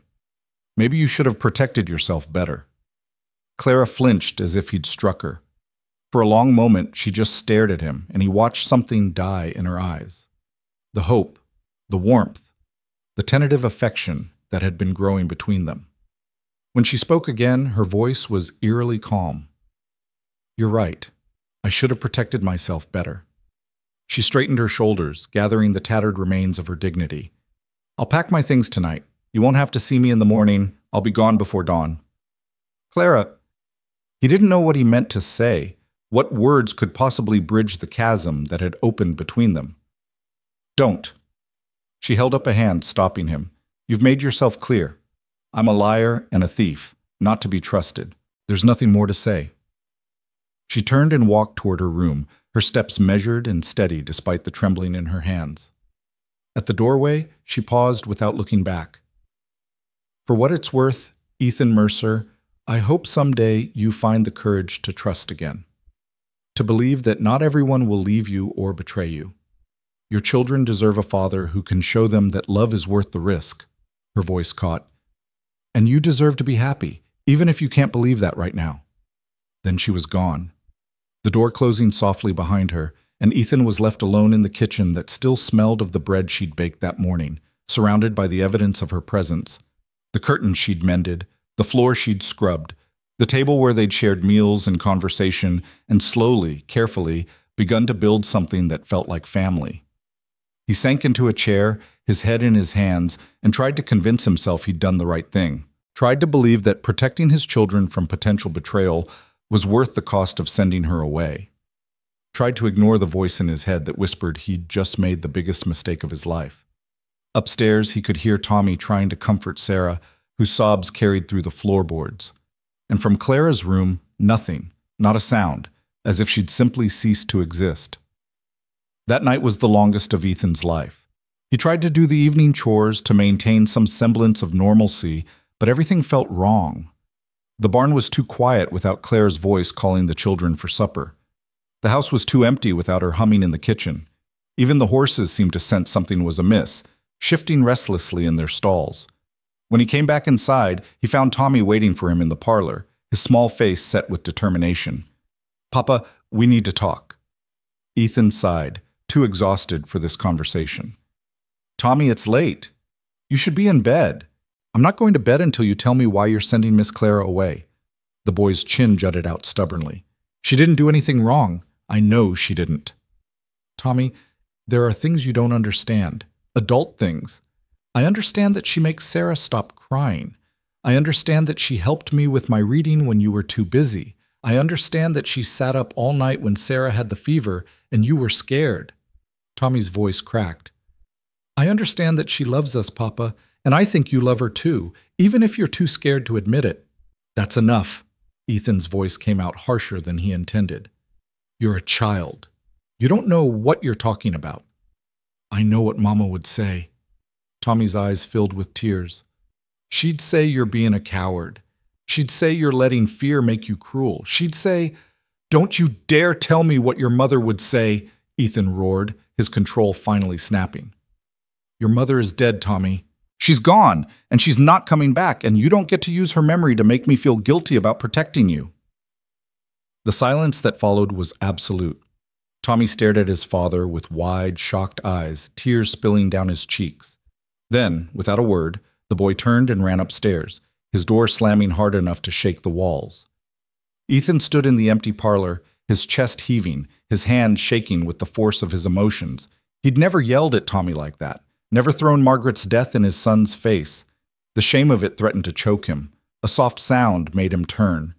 Clara stood in the doorway of her room, a carpet bag in her hand, the same worn bag she'd arrived with, now repacked with her few possessions. She'd changed into her traveling dress, the same gray garment she'd worn that first day at the station. Her hair was pinned up severely, her face pale, but composed. "I'm leaving now," she said quietly. "I can't wait until morning. I won't spend another night in a house where I'm not wanted, and I won't let those children see me sent away like a criminal." "It's dark," Ethan protested weakly. "The roads—" "I'll manage. I've managed worse." She set the bag down and pulled something from her pocket, a folded piece of paper. "This is a letter for the children. Will you give it to them in the morning, or burn it? Whatever you think best." He took the letter with numb fingers, staring at his name written in her careful script on the outside. "I'm leaving the wages you paid me on the kitchen table. I don't want your money, Ethan. I never did." Her voice was steady, but he could see the tears she was fighting to hold back. "I wanted a home. I wanted to belong. I wanted to matter to someone. For a few brief weeks, I thought I'd found all of that here. I was wrong. Clara, The words stuck in his throat. What could he say? That he was sorry? That he was terrified? That sending her away was tearing him apart, but he couldn't stop himself because fear was stronger than hope? "Don't." She held up a hand, the same gesture she'd used earlier. "There's nothing you can say that will make this hurt less, for either of us." She picked up her bag, squaring her shoulders. "Goodbye, Ethan Mercer. Take care of those beautiful children. They deserve better than what life has given them so far." She walked toward the door, and Ethan knew he should stop her, knew he should say something, do something, but he was frozen. Paralyzed by fear and stubborn pride, and the absolute certainty that trusting her would lead to more pain than he could survive. Clara paused at the door, her hand on the knob. "That man was lying, you know, about the theft, about all of it. But you'll never believe me, so what does it matter?" She looked back at him one last time, and the sorrow in her eyes nearly brought him to his knees. "I loved you, Ethan. Not the idea of you, not the security you could provide, but you. Your stubborn pride and your wounded heart, and the way you loved your children even when you didn't know how to show it. I loved all of you, and I would have spent my life proving you could trust me. But you never gave me that chance." Then she was gone, the door closing behind her with a finality that echoed through the empty house. Ethan stood frozen, listening to her footsteps on the porch, the creak of the gate. He should go after her, should stop her from walking into the night alone and unprotected. Should admit that fear was making him cruel, just as Tommy had said. But he didn't move, didn't call out, didn't do anything but stand there clutching the letter she'd written, fighting against the part of himself that screamed he was making a terrible mistake. It wasn't until he heard the gate close that he finally moved, lurching to the window in time to see her small figure disappearing into the darkness, the carpet bag hanging from one hand, her other hand raised to wipe at her face. And then she was gone, swallowed by the night and the rain, and all that remained was the terrible, suffocating silence. Ethan sank to the floor, the letter crumpling in his fist, and finally allowed himself to feel the full weight of what he'd done. He'd sent away the best thing that had happened to his family in 2 years. He'd let fear and suspicion destroy something precious and rare. He'd chosen safety over hope, loneliness over love, and in doing so, he'd hurt everyone he cared about, including himself most of all. The letter in his hand seemed to burn against his palm. With shaking fingers, he unfolded it, his eyes scanning the words written in Clara's careful hand. "My dearest Tommy and Sarah, by the time you read this, I'll be gone. Your father will tell you why, and he'll be right to send me away if he truly believes I'm not who I said I was. A father's first duty is to protect his children, and he's doing what he thinks is best. I want you to know that the time I spent with you was the happiest of my life. Tommy, your curiosity and brave heart remind me so much of my brother. Never stop asking questions. Never stop looking for truth in a world that often settles for easy answers. Sarah, my sweet girl, your laughter could light up the darkest days. Keep that joy inside you always. And don't be afraid to love freely, even when love sometimes hurts. I'm sorry I couldn't stay to watch you grow. Sorry I won't be there for first days of school and lost teeth and all the small moments that make a childhood. But I'll carry you both in my heart wherever I go, and I'll remember how it felt to be part of a family again, even briefly. Take care of your father. He loves you more than anything in this world, even when his fear makes him seem hard. Be patient with him. He's learning to live again after losing your mother, and that's the bravest thing anyone can do. All my love, forever, Clara. P.S. Tommy, the books in my room are for you. Read them and remember me. Sarah, I left the ribbons I used for your hair. May they always remind you that you're beautiful and loved. The words blurred as Ethan's eyes filled with tears. This wasn't the letter of a thief or a liar.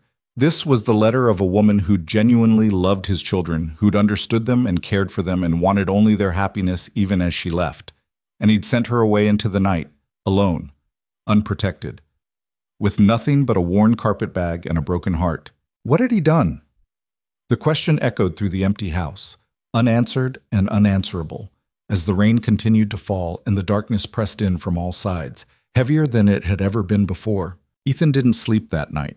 He sat in the parlor as the hours crawled past, Clara's letter clutched in his hand, his mind replaying every moment since Pemberton's arrival. Every word spoken, every accusation made, every terrible thing he'd said to the woman who'd brought light back into his broken home. Dawn came gray and cold, the rain finally slowing to a dispirited drizzle. Ethan heard small footsteps on the stairs and looked up to find both children standing in the doorway, their faces pinched with worry and exhaustion. Neither had slept either, by the looks of them. Is she gone? Tommy's voice was flat, already knowing the answer. Yes.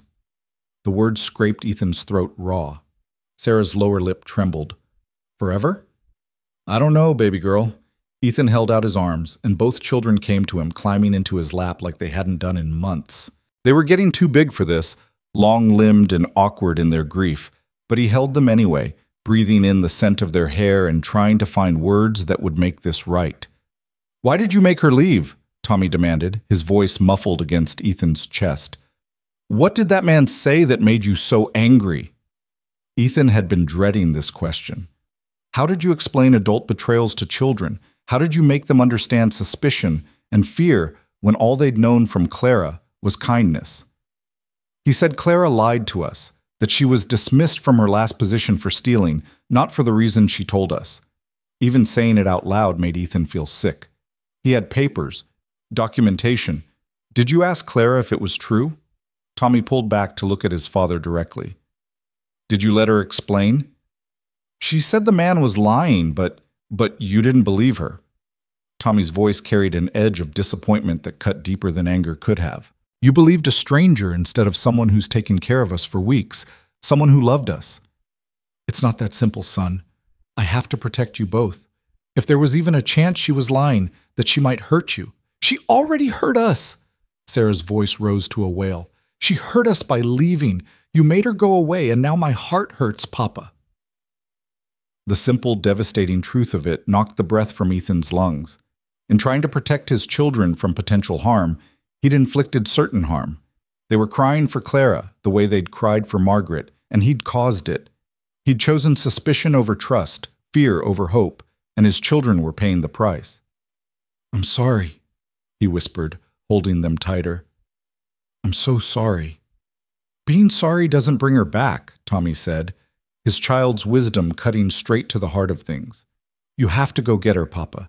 You have to tell her you made a mistake. It's not that easy. She's probably already in town, maybe already on the stage. Then go to town. Tommy pushed away from him, his face flushed with anger and tears. Go find her and tell her the truth. What truth? That you love her?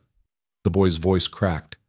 That you're scared because Mama died, and you think everyone you love will leave. That you pushed Clara away because it hurt less than waiting for her to leave on her own. Tell her the truth, Papa, before it's too late. Ethan stared at his 6-year-old son, stunned by the accuracy of the observation. When had Tommy grown so perceptive? When had he learned to see past his father's defenses to the wounded heart beneath? I don't know if she'd forgive me, Ethan said quietly. I said terrible things to her. I called her a liar and a thief. I threw her out into the night without even listening to her side of the story. Then you grovel, Tommy said, with the stubborn determination he'd inherited from his mother. You apologize and you beg and you keep trying until she believes you mean it. That's what Mama always said. When you hurt someone you love, you make it right no matter how hard it is. You really think I love her? Ethan needed to hear it said out loud, needed his son's certainty to bolster his own wavering conviction. I know you do. I see how you look at her when she's not watching. I hear you laugh at her jokes. I saw you smile more in the past month than you have in the whole year since Mama died. Tommy's voice softened. It's okay to love someone else, Papa. Mama would want you to be happy. She'd want us all to be happy. The permission he'd been waiting for came from his 6-year-old son, and it broke something open in Ethan's chest. All the fear and guilt and stubborn pride he'd been carrying since Margaret's death. Tears he'd been holding back for months finally fell, running hot down his face as he pulled his children close. You're right, he said roughly. You're absolutely right. I love her. I think I started loving her the day she caught Sarah when she fell, but I was too scared to admit it, too scared to risk my heart again. So go get her, Sarah said, patting his face with her small hand. Go get our Clara and bring her home. Ethan stood, setting the children down gently. His mind was already racing, calculating. If Clara had walked to town last night in the rain, she would have arrived sometime around midnight. The stage didn't leave until mid-morning. If he rode hard, if the roads weren't too muddy from the rain, he might catch her before Pemberton put her on that stage and sent her back east. I'm going, he said, striding toward the door. Tommy, you're in charge. Keep your sister inside, don't open the door for anyone, and if I'm not back by dark, ride to the Morrison place and stay with them. Understand? Yes, sir. Tommy straightened his shoulders, trying to look responsible. Papa? When you find her, tell her we miss her. Tell her Sarah needs her to finish the story about the princess, and I need help with long division, and I need her to come home, Ethan finished. I'll tell her. He grabbed his coat and hat, his mind still reeling as he saddled his fastest horse. The morning was cold and damp, the road slick with mud, but he pushed the horse hard anyway, driven by a desperation he hadn't felt since the day Margaret stopped breathing. The 7-mile ride to town took half the time it usually did. Ethan's horse was lathered and blowing by the time they reached Redemption, but he didn't slow until he reached the boarding house where travelers usually waited for the stage. Mrs. Henderson, who ran the establishment, was sweeping the porch when he dismounted. Her eyebrows rose at the sight of him, wild-eyed, mud-splattered, looking like a man possessed. Ethan Mercer, you look like you've ridden through hell itself. Is there a young woman staying here? Auburn hair, green eyes, would have arrived late last night? The words tumbled out in a rush. Mrs. Henderson's expression softened with something like pity. There was. Poor thing was soaked through and shivering when she knocked on my door around midnight.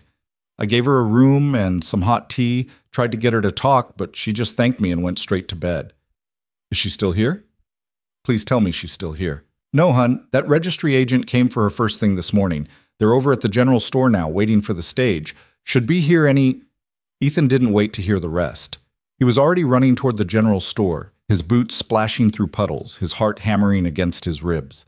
He burst through the door hard enough to make the bell jangle violently, startling the few customers inside. Clara stood near the window with her carpet bag at her feet, Pemberton beside her going through papers. She looked small and defeated in the gray morning light, her traveling dress still damp from last night's rain, her face pale and drawn.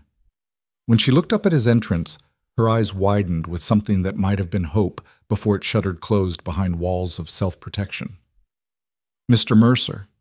Pemberton's voice was cool and professional. I wasn't expecting to see you in town today. I need to speak with Clara. Ethan ignored the agent entirely, his focus locked on the woman who'd haunted his sleepless night. Privately, I'm afraid that's not possible. Miss Hale is in the agency's custody now, and I don't care whose custody she's in. I need 5 minutes. Ethan's voice carried an edge of desperation that made several townspeople turn to stare. Please, Clara, just give me 5 minutes to say what I should have said last night. Clara's throat worked as she swallowed hard. For a moment, he thought she'd refuse, and he couldn't have blamed her. But then she nodded slowly and picked up her bag. 5 minutes, she agreed quietly. But not here. Outside. They walked out into the gray morning, leaving Pemberton's sputtering protests behind them. Clara led the way to the side of the building, away from curious eyes, and set her bag down carefully before turning to face him. You have 5 minutes, she said, her voice carefully neutral. What do you want, Ethan? Now that she was in front of him, all the words he'd rehearsed during the frantic ride fled his mind.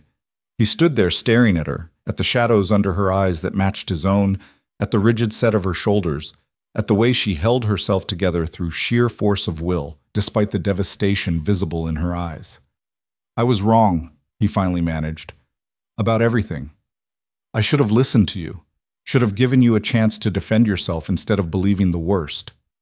And yet you didn't. Her voice remained steady, but he could see her hands trembling slightly. Why should I believe you now when you wouldn't believe me then? Because I spent all night reading the letter you left for my children. Because I watched them cry for you this morning and realized I'd hurt all of us trying to protect us from hurt. He took a step closer, and she took a step back, maintaining the distance between them. Because I'm terrified and stupid and so damaged by loss that I lashed out at the first sign of trouble instead of fighting for what we had. What did we have, Ethan? Clara's composure was cracking, her voice rising with emotion. A business arrangement? A temporary solution to your household problems? Because that's all you ever said it was, even when it felt like so much more. It was more. It is more. The admission came easier than he'd expected. You were right last night when you said I was scared of losing again. I've been so focused on protecting my heart that I didn't realize I'd already lost it. I love you, Clara. I think I've loved you since the day you stayed, since you chose to be brave enough to fight for a place in our lives. Tears spilled down her cheeks, but her voice remained firm. You love me, but you don't trust me. And love without trust is just pretty words, Ethan. It's not enough to build a life on. You're right. That's why I'm here, to prove I do trust you. He reached into his coat pocket and pulled out a small drawstring bag. After you left, I went through Margaret's jewelry box, the one I haven't opened since she died. Everything was there, every piece, exactly as she left it. Nothing missing, nothing even disturbed. Clara stared at the bag, understanding dawning in her eyes. You checked to see if I'd stolen from you. Yes, and I found nothing because there was nothing to find. You told me the truth, and I should have believed you without needing proof. He held the bag out to her. This was Margaret's. She would have wanted you to have it. I can't accept that. Clara pushed his hand away gently. Those belong to your children, to their mother's memory. Margaret would have wanted someone who loved our children to wear them, someone who brought joy back to our home. Ethan's voice roughened with emotion. She would have liked you, Clara. She would have seen what I was too blind to see, that you're exactly what our family needed. Don't. Clara's voice broke on the word. Don't say these things just because you feel guilty. Don't offer me Margaret's jewelry because you think it will fix what you broke. I won't be your consolation prize, Ethan. I won't be the woman you settle for because you're lonely. Is that what you think this is? Ethan grabbed her hands before she could pull away, holding them between his own. Clara, you're not my consolation prize. You're my second chance. My hope that life can be good again despite all the loss. You're the woman my children love, the woman I was stupid enough to push away because I was too scared to admit how much I need you. You sent me away. The accusation carried the weight of all her hurt. You looked at me with disgust and called me a liar. You threw my love back in my face like it meant nothing. How am I supposed to forget that? How am I supposed to trust that you won't do it again the next time someone says something bad about me? You can't, Ethan admitted, and saw her face crumple at the honesty. I can't promise I'll always get it right, Clara. I can't promise my fear won't make me stupid again, but I can promise to fight it, to choose trust over suspicion, hope over fear, to believe in you even when it's hard. That's not good enough. Clara pulled her hands free, wrapping her arms around herself. I've already been rejected too many times, Ethan. By my employer who wouldn't defend me, by the agency who sent me as a substitute, by you when you needed someone to blame. I can't survive another rejection. I'm not strong enough. You're the strongest person I know, Ethan said fiercely. You survived losing your entire family. You survived being wrongly accused and dismissed. You survived walking away from the only home you'd found in years because I was too broken to see your worth. If anyone's not strong enough here, it's me. Then why should I come back? The question was barely a whisper. Why should I risk my heart again when you've already proven you'll choose fear over me? Ethan took a shaky breath, knowing his next words would either save them or destroy any chance they had left. Because my children are home right now drawing you a picture. Because they told me to grovel and beg and keep trying until you believe I mean it. Because Tommy said their mama would want us all to be happy, and we're only happy when you're with us. Claire's face twisted with grief and longing. Don't use the children against me. That's not fair.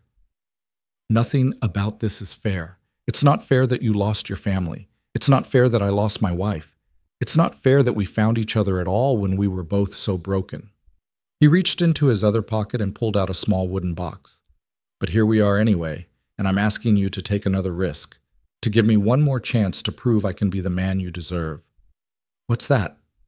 Clara stared at the box with wide eyes. Open it. With trembling hands, she took the box and lifted the lid. Inside, nestled in faded velvet, was a simple gold ring, not Margaret's wedding band, but a different ring entirely. One Ethan had bought years ago from a traveling jeweler, thinking Margaret might like it, but she'd died before he could give it to her. It's not much, Ethan said quietly. Not fancy or expensive, but it's never belonged to anyone else. It would be yours and yours alone. He dropped to one knee in the mud, ignoring the shocked gasps from townspeople who'd gathered at the edge of the building to watch. Marry me, Clara. Not because you need security or because the children need a mother, but because I love you, and I want to spend the rest of my life proving you can trust me. Clara stared down at him, tears streaming unchecked down her face. You're proposing? Now? After everything? Yes, because I'm a fool who almost lost the best thing to ever happen to him, and I won't make that mistake twice. Ethan's voice shook. I know I hurt you. I know I have to earn back your trust, but I'm asking you to give me that chance. Come home with me. Let me spend every day showing you that you're chosen, you're wanted, you're loved exactly as you are. For a long, terrible moment, Clara just stood there, the ring box clutched in her hands, her face a battlefield of warring emotions. Ethan stayed on his knee in the mud, his heart hammering so hard he thought it might crack his ribs, waiting for the verdict that would determine the rest of his life. I need to know something first, Clara said finally, her voice barely steady. Did you believe Pemberton because you wanted an excuse to push me away? Because it was easier to think the worst of me than to risk loving me? The question pierced straight to the truth Ethan had been avoiding. He could lie, could soften it, but she deserved better than that. Part of me did, he admitted, the words like glass in his throat. Part of me was looking for a reason to end things before they got too deep, before I cared too much. I've been so terrified of losing again that I sabotaged the best thing I had.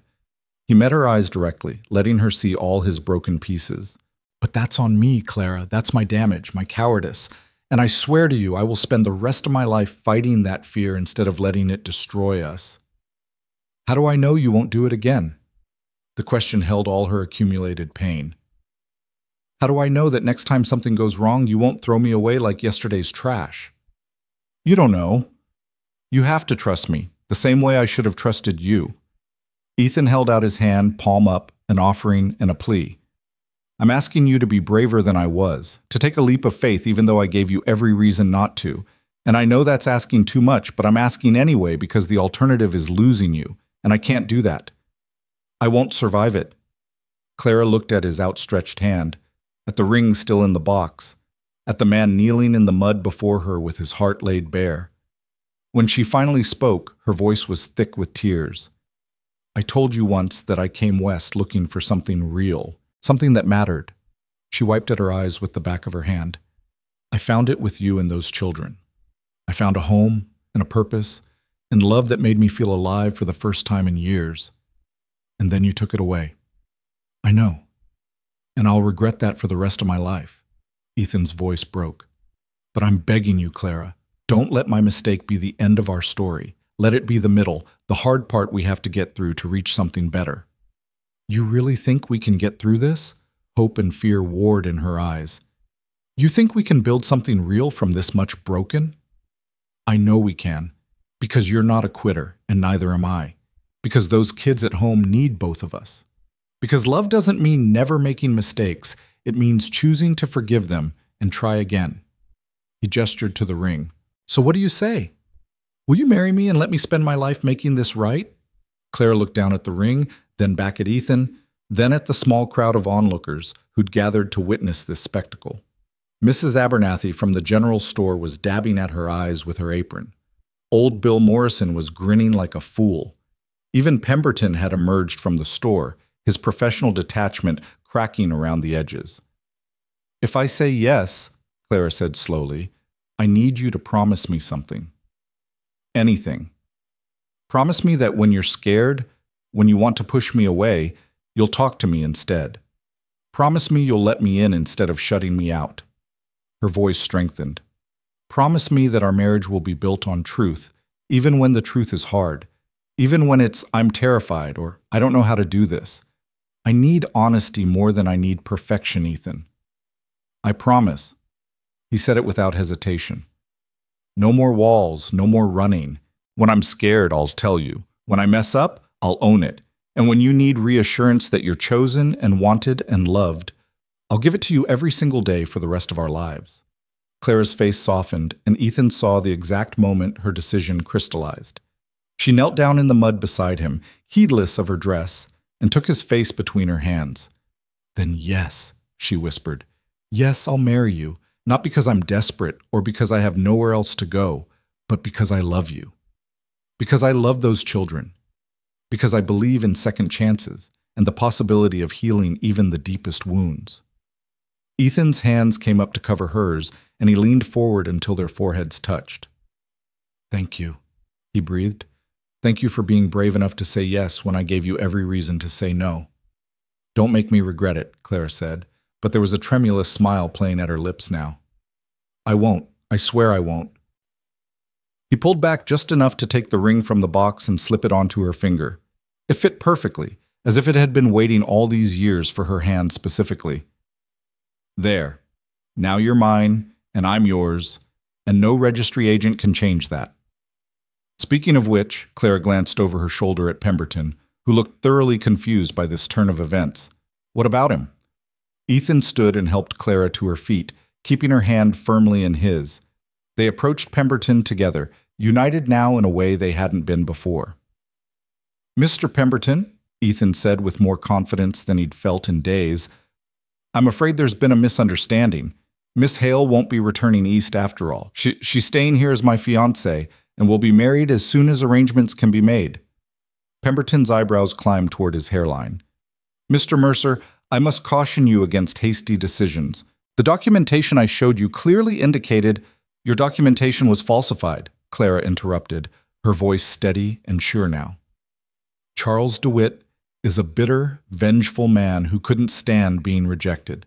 He created those lies to punish me for refusing his advances after his aunt's death. I have letters from Mrs. DeWitt herself praising my character and work. They're in my bag if you'd like to see them. I would, actually. Pemberton's professional curiosity seemed genuinely engaged now. If what you're saying is true, the agency has been grossly misled and will need to update our records. While Clara retrieved the letters from her carpet bag, Ethan found himself surrounded by well-wishers from the town. Mrs. Abernathy hugged him fiercely, whispering that Margaret would have approved. Bill Morrison clapped him on the back and offered to drive them home in his wagon so Ethan's exhausted horse could rest. Even the town minister appeared, offering to perform the ceremony whenever they were ready. Pemberton finished reading Clara's letters and looked up with something approaching chagrin on his face. These are compelling evidence of your character, Miss Hale. It appears I may have been too hasty in accepting Mr. DeWitt's account without further investigation. He pulled out his papers and began making notes. I'll file a formal complaint against him with the agency. This kind of character assassination cannot be tolerated. Thank you, Clara said quietly. But honestly, I don't care anymore what the agency does. I have everything I need right here. She looked at Ethan as she said it, and the love shining in her eyes nearly brought him to his knees again. How had he almost lost this? How had he come so close to throwing away the woman who'd brought his family back to life? The ride home in Bill's wagon was quiet, Ethan and Clara sitting close together in the back, her hand never leaving his. The morning had turned clearer, the clouds breaking apart to reveal patches of blue sky, as if even the weather was celebrating their reconciliation. The children are going to be so happy, Clara said softly, leaning her head against Ethan's shoulder. I've missed them so much, even for just one night. They've missed you too. Tommy said to tell you that Sarah needs you to finish the story about the princess, and he needs help with long division. Ethan pressed a kiss to her hair. And I need you to forgive me for being the world's biggest fool. Already forgiven. She turned her face up to his. But don't do it again, or I'll make you sleep in the barn. He laughed, the sound rusty from disuse but genuine. Fair enough. When they finally reached the ranch, Tommy and Sarah were watching from the window. The moment they spotted Clara in the wagon, both children came flying out of the house, not even stopping for coats despite the chill in the air. You came back! Sarah launched herself at Clara the moment she climbed down from the wagon. You came back! You came back! I came back, Clara confirmed, catching the child and spinning her around. And I'm never leaving again. Your papa asked me to marry him, and I said yes. Tommy looked between his father and Clara, his young face splitting into a grin that rivaled the sun. I knew it! I knew he'd fix it! He threw his arms around both of them, and they stood there in the yard. 4 people who'd all known loss, who'd all been broken in different ways, coming together into something that felt surprisingly whole. Come on, Ethan said finally, his voice rough with emotion. Let's go home. And they did, walking up the porch steps together, Clara's hand in his and his children dancing around them with joy. The house welcomed them back with familiar creaks and the smell of home. And as Clara untied her bonnet and hung it on its usual peg, Ethan realized something profound. This wasn't about replacing what he'd lost. It was about honoring it by choosing to live fully again. Margaret would always be part of their story, would always hold a piece of his heart. But there was room for Clara too, room for new love that didn't diminish the old, for a future that acknowledged the past without being imprisoned by it. That night, after the children were asleep and the house was quiet, Ethan and Clara sat together on the porch as they had so many times before. But now Clara wore his ring, and his arm was around her shoulders, and the future stretched before them full of possibility instead of fear. I have one more thing to give you, Ethan said, pulling a folded paper from his pocket. I wrote this while you were gone, when I thought I'd lost you forever. I want you to read it, so you know exactly what you mean to me. Clara unfolded the paper, and in the lamplight she read the words he'd written in the darkest hours of the night. Clara. I've made many mistakes in my life, but letting you walk away was the worst. You came into our lives like unexpected grace, bringing light to dark corners and laughter to rooms that had known too much grief. I should have believed you, should have trusted the woman who sat up all night with my sick daughter, who made my son smile again, who transformed a house into a home through 1,000 small acts of love. Instead, I let fear make me cruel. I'm sorry doesn't begin to cover it. If you're reading this, it means I found the courage to come after you. If you're not, it means I failed, and I'll spend the rest of my life regretting my cowardice. Either way, know this. You were never the wrong girl. You were exactly right. Right for my children, right for this ranch, right for my wounded heart. I was just too damaged to see it until it was almost too late. I love you, Clara Hale. I choose you. Now and always. Ethan. By the time she finished reading, tears were streaming down Clara's face. She folded the letter carefully and pressed it to her heart. Keep this safe, she whispered, for the times when we fight, or when I doubt, or when things get hard. Remind me that we chose each other, even when it was terrifying, especially when it was terrifying. I will, Ethan promised, gathering her close. And you keep reminding me that love is worth the risk, that opening my heart doesn't mean betraying Margaret's memory. It means honoring it by choosing to live fully again. They sat there under the stars, 2 broken people choosing to believe in healing, in second chances, in the possibility that the wrong girl on a dusty platform could turn out to be exactly the right choice after all. And somewhere in the house behind them, on a mantel next to Margaret's photograph, a new ring box sat waiting to become part of the family's story. Not erasing the past, but building a bridge to the future. A future that finally, blessedly, looked bright. The days following their engagement moved with a strange mixture of urgency and reverence, as if everyone understood they were building something sacred from the wreckage of what had almost been lost. Clara settled back into the household with a new confidence, no longer a temporary guest, but a permanent fixture. And the difference showed in 1,000 small ways. She rearranged the kitchen to suit her preferences without asking permission first. She hung her few dresses in the armoire in Ethan's room, not in it yet. Propriety still demanded separate sleeping arrangements until the wedding, but near it, a promise of futures intertwined.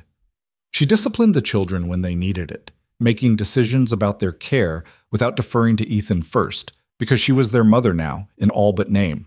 And Ethan let her. More than that, he welcomed it, this quiet claiming of space and authority in the home that would soon be legally hers as well as emotionally. But there was one conversation they still needed to have, one ghost that lingered in the corners of their new beginning. It came on a crisp evening a week after Clara's return, when the children were finally asleep and they sat together in the parlor, Clara mending one of Tommy's shirts while Ethan reviewed the ranch accounts. "Tell me about Margaret," Clara said suddenly, her needle pausing mid-stitch. Ethan looked up sharply, surprise and old pain flickering across his face. "What?" "Your wife, the children's mother. I need to know about her if I'm going to honor her memory properly." Clara set down the mending, giving him her full attention. "I need to understand who she was, what she meant to you, so I don't spend our marriage competing with a ghost." The request caught Ethan off guard. Most women would have avoided the subject, would have wanted to pretend the first wife had never existed. But Clara was asking him to remember, to share, to make Margaret part of the foundation they were building instead of a secret locked away. "What do you want to know?" His voice came out rougher than intended. "Everything. How you met, what made you fall in love, what she was like as a mother, how she died." Clara's eyes were gentle but unwavering. "I want to know her, Ethan, because she's part of you and part of those children upstairs, and I can't love all of you without understanding her place in your hearts." So Ethan talked. Haltingly at first, then with increasing ease, he told Clara about meeting Margaret at a church social when he was just 22 and she was 19. How she'd been the prettiest girl there, but had chosen to sit with the awkward ranch hand instead of the more prosperous suitors. How she'd laughed at his terrible jokes and listened to his dreams of building something meaningful from the rough land his father had left him. She was fearless, he said, a sad smile touching his lips. Came west as a bride with nothing but a trunk of clothes and absolute faith that we'd make it work. Never complained when the first winter nearly killed us, when the cattle got sick, when I couldn't afford to buy her the things she deserved. She just rolled up her sleeves and worked beside me. "She sounds remarkable," Clara said softly. She was. She made everything better just by being in it. Ethan's throat tightened. Tommy has her stubborn streak, that determination to see things through no matter how hard they get. And Sarah has her laugh, this pure joy that could light up the darkest days. How did she die? The question he'd been dreading. Ethan stood and walked to the window, staring out at the darkness beyond the glass. Winter fever. Started like a cold, turned into something worse. The doctor came, but there wasn't anything he could do. She fought for 3 weeks, getting weaker every day. His voice broke. At the end, she made me promise to take care of the children, to find someone who could love them the way they deserved. I think she knew I wouldn't be enough on my own. Clara came to stand beside him, her hand finding his. You were enough. You kept them alive, kept them safe, gave them all the love you had, even when you were drowning in grief yourself. Margaret would have been proud of you. I failed them, Ethan said bleakly. I was so lost in my own pain that I couldn't see theirs. I fed them and clothed them, but I didn't know how to comfort them. Didn't know how to make the house feel like a home again. That's why I sent for Eleanor Whitfield. I thought a capable, mature woman could fill the gap without He trailed off. Without touching your heart, Clara finished gently. You wanted help, not love. Something safe that wouldn't risk hurting you again. Yes, and then you showed up instead and nothing went according to plan. He turned to face her fully. You scared me, Clara. Not because you weren't what I expected, but because you were so much more. You didn't just manage the household, you brought it back to life. You didn't just care for the children, you loved them fiercely. And you looked at me like I was worth something beyond my ability to provide and protect. You are worth something, Clara said firmly. You're worth being loved completely, Ethan, damage and all. So are you. He cupped her face in his hands. I need you to understand something. What I feel for you isn't a pale shadow of what I felt for Margaret. It's different, but not less. Margaret was my first love, my youth, my introduction to what it meant to build a life with someone. You're my second chance, my healing, my proof that the heart can break and still find wholeness again. Tears spilled down Clara's cheeks. I'm not trying to replace her. I know. That's what makes this work. You're not trying to be Margaret. You're being yourself, and that's exactly who we need. He kissed her forehead gently. I'll always love Margaret. She gave me those two beautiful children upstairs. She taught me what partnership meant, and she's woven into the fabric of who I am. But I love you too, Clara, in a way that honors what I had while choosing what we're building. Thank you, Clara whispered. Thank you for letting me know her, for not making her a forbidden subject. I want the children to talk about their mother, to remember her, to know that loving me doesn't mean forgetting her. They already know that. You've shown them it's possible to hold space for both grief and joy, remembering and moving forward. Ethan pulled her close, breathing in the lavender scent that had become as familiar as home. We're going to be all right, aren't we? This complicated, patched-together family of ours? Better than all right, Clara promised. We're going to be extraordinary. The wedding took shape in the way of frontier ceremonies, practical and simple, but no less meaningful for its lack of ostentation. Clara insisted on being married under the cottonwood tree in the yard, the same tree where Margaret's swing still hung, where the children played, where the roots ran deep into land that had sustained the Mercer family through joy and sorrow. It seems fitting, she told Ethan when he questioned the choice. This tree has been part of your family's story. I want it to be part of ours too. They set the date for 2 weeks after the engagement, enough time to make arrangements, but not so long that doubt could creep in and sabotage what they were building. Clara sewed herself a new dress, not white, that seemed presumptuous for a woman marrying a widower, but a soft blue that brought out the green of her eyes. Mrs. Morrison and Mrs. Abernathy helped with the preparations, bringing food and well wishes and gentle advice about marriage that made Clara blush and laugh in equal measure. Tommy and Sarah were involved in every decision, from what flowers to pick to what songs to sing. It was important to Clara that they understood this wasn't just their father taking a wife, it was their family choosing to become something new and whole together. The night before the wedding, as Clara tucked Sarah into bed, the little girl grabbed her hand with sudden fierceness. You're really going to be my mama tomorrow, forever and ever? Clara's heart clenched. I'm going to be your Clara forever and ever. I can't replace your first mama. She'll always be special and important.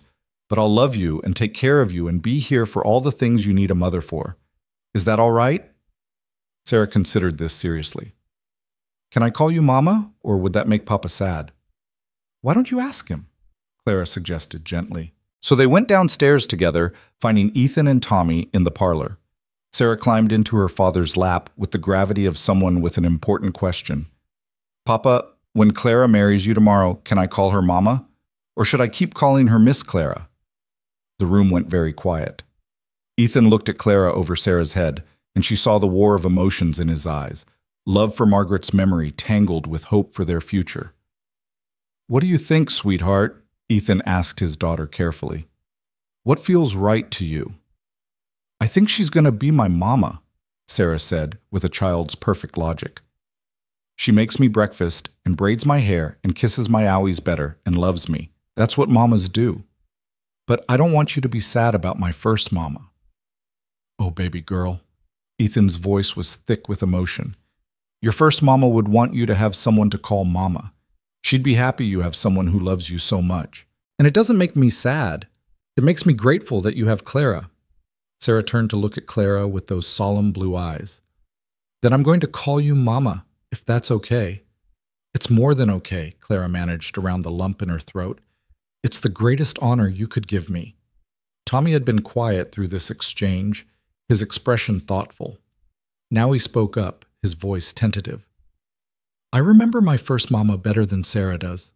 I remember her voice and how she smelled like roses and how she used to sing to us at bedtime. I don't want to forget her."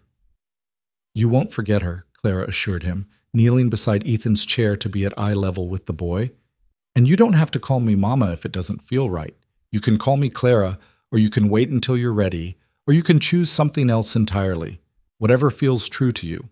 "What if I want to call you Mama too, but save my first mama in my heart as Ma?" Tommy's young face was creased with the effort of working through complicated emotions. "Is that okay? Can I have both?" "You can have both," Ethan said firmly. "Love doesn't run out, son. You can love your first mama and your new mama at the same time. Your heart is big enough for both." Tommy nodded slowly, then slipped from his seat to hug Clara fiercely. "Then I'm going to call you Mama too, because you earned it." The simple statement broke something open in Clara's chest. She gathered both children close, Ethan's arms coming around all of them, and they stayed there in a tangle of limbs and love and the stunning grace of second chances. The wedding day dawned clear and cold, October showing off its finest colors against a sky so blue it hurt to look at. Clara woke early in her small room, nerves and excitement warring in her stomach. In a few hours, she'd be Clara Mercer. She'd have a family, a home, a place in the world that was legally and spiritually hers. Mrs. Morrison arrived to help her dress, her capable hands doing up the tiny buttons on the blue dress, while Clara tried to hold still. "You're shaking like a leaf," the older woman observed with affection. "Nervous?" "Terrified," Clara admitted. "What if I'm not good enough? What if I can't live up to Margaret's memory? What if—" "Stop right there." Mrs. Morrison turned Clara to face her, gripping her shoulders firmly. "You're not competing with a memory, child. You're writing your own story with that man and those children. Margaret was a good woman, but she's gone. You're here, and you're exactly what this family needs. So hold your head high and claim your place without apology." The words steadied Clara, giving her the courage to look at herself in the small mirror. The woman looking back was someone she almost didn't recognize, eyes bright with hope instead of shadowed with fear, face flushed with joy instead of pale with desperation. She looked like someone who belonged, who was chosen, who was loved. Downstairs, Ethan was dealing with his own pre-wedding nerves. He'd put on his best suit, the one he'd worn to marry Margaret, and immediately taken it off again. That felt wrong, like he was trying to recreate something that couldn't be repeated. Instead, he chose a new shirt Clara had made for him, simple but well-crafted, and his second-best pants that had been mended so many times they were more Clara's stitches than original fabric. Tommy found him standing in front of the mirror, attempting to tame his hair into something presentable. "You look nice, Papa," the boy said.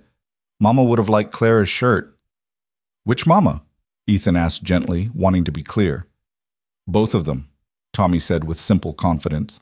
"Ma would have wanted you to be happy, and Mama makes you happy, so they'd both approve." Out of the mouths of babes, Ethan thought, came the wisdom adults spent lifetimes learning. The ceremony was small, just a handful of neighbors, Bill Morrison officiating since he'd been ordained years ago for just such occasions, and the family at the heart of it all. The cottonwood tree spread its branches over them like a blessing, late autumn leaves drifting down in lazy spirals. Clara walked from the house with Tommy on one side and Sarah on the other, the children giving her away since she had no father to do it.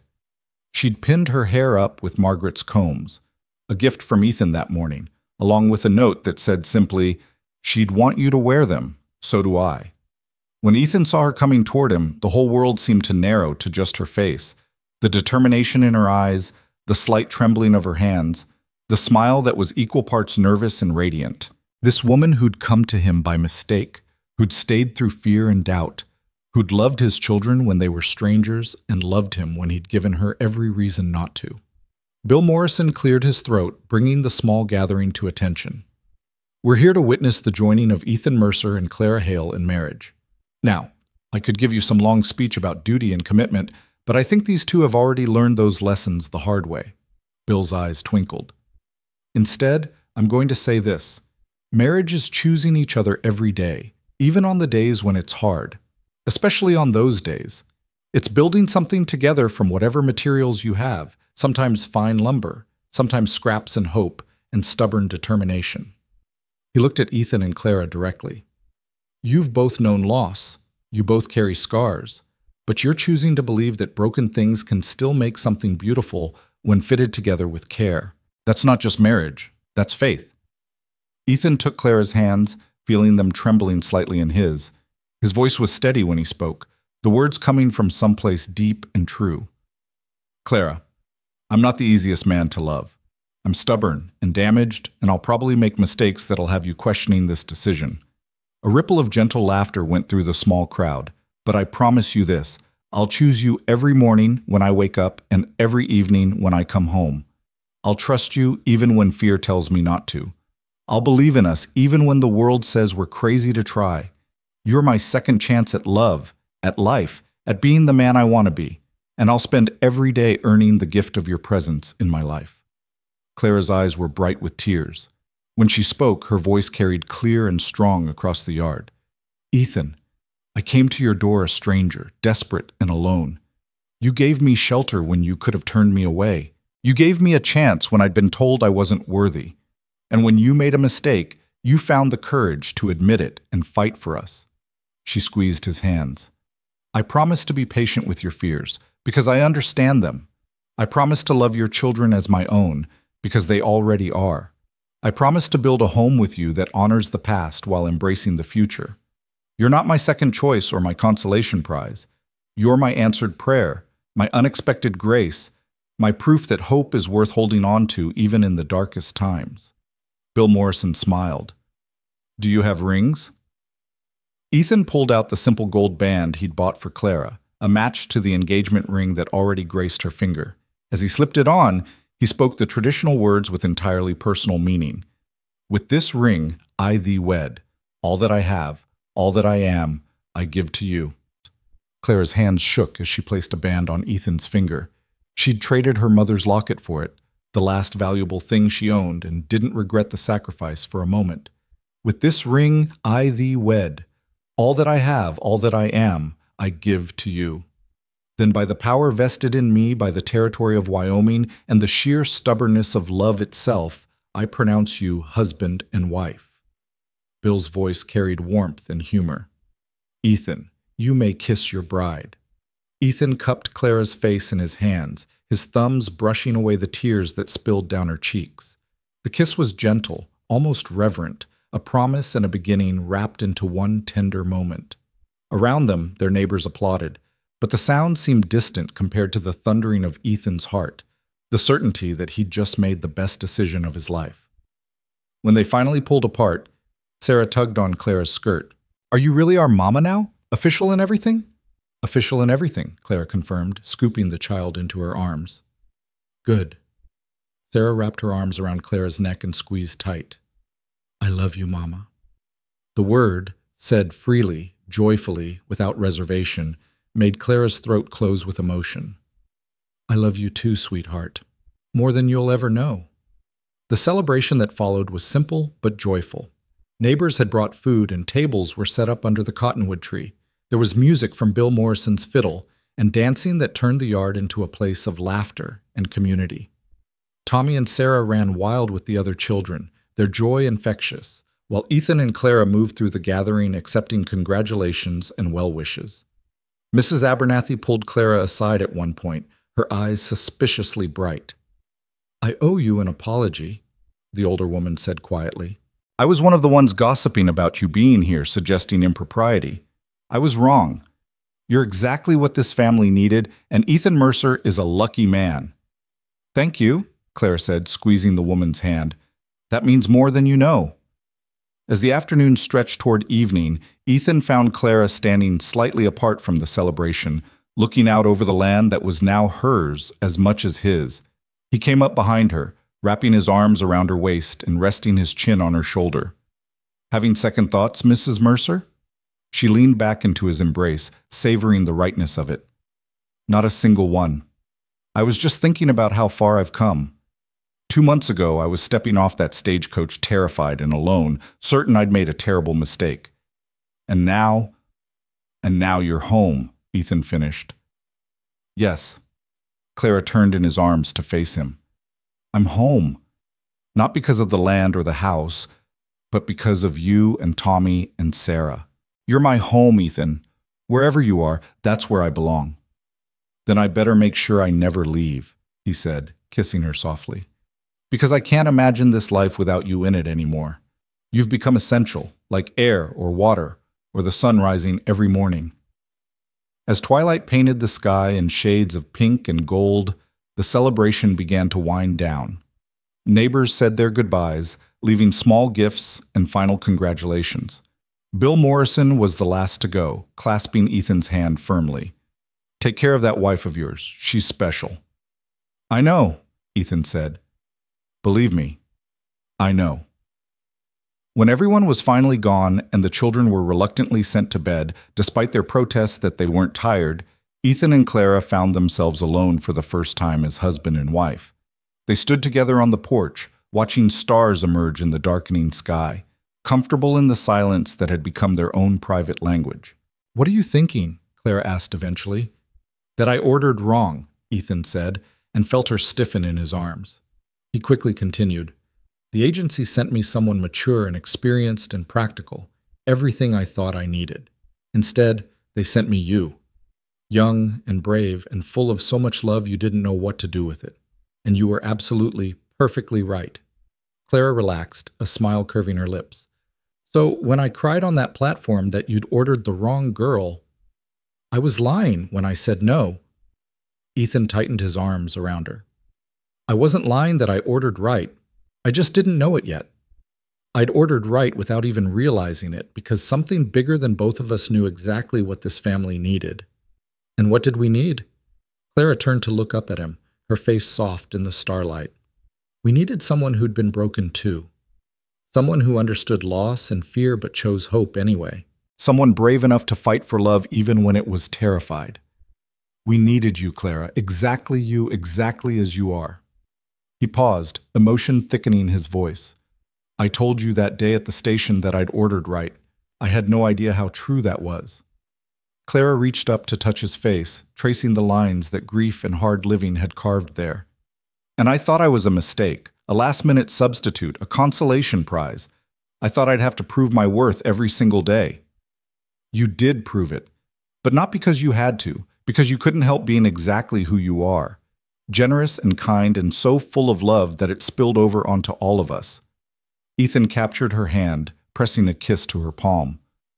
"You weren't a mistake, sweetheart. You were a miracle. My second chance.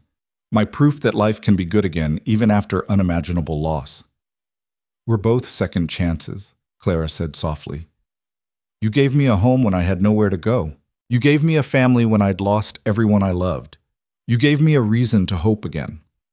They stood together under the vast Wyoming sky, two wounded souls who'd found healing in each other, a family built not from perfection, but from the courage to try again. Inside the house, Tommy and Sarah slept peacefully, secure in the knowledge that they were loved and protected. Tomorrow would bring all the ordinary challenges of ranch life, cattle to tend, meals to cook, a household to manage. But tonight was for savoring the extraordinary grace of second chances, and answered prayers and love that chose to bloom even in the hardest soil. "Come on, Mrs. Mercer," Ethan said finally, leading Clara toward the door. "Let's go home." "We're already home," Clara replied, but she followed him anyway, her hand secure in his. And as they crossed the threshold together, husband and wife, partners in all things, two broken pieces fitted together into something whole. The house seemed to exhale with contentment, as if it too recognized that the long season of grief had finally ended and something new had begun. That night, lying together for the first time as man and wife, Clara whispered into the darkness, "Do you think she would have approved? Margaret?" Ethan was quiet for a moment, considering. "Yes, She would have seen what I was too stubborn to see at first, that you love our children fiercely, that you're brave and true, that you make me want to be better. She would have been grateful you came when you did, that you were stubborn enough to stay." He paused.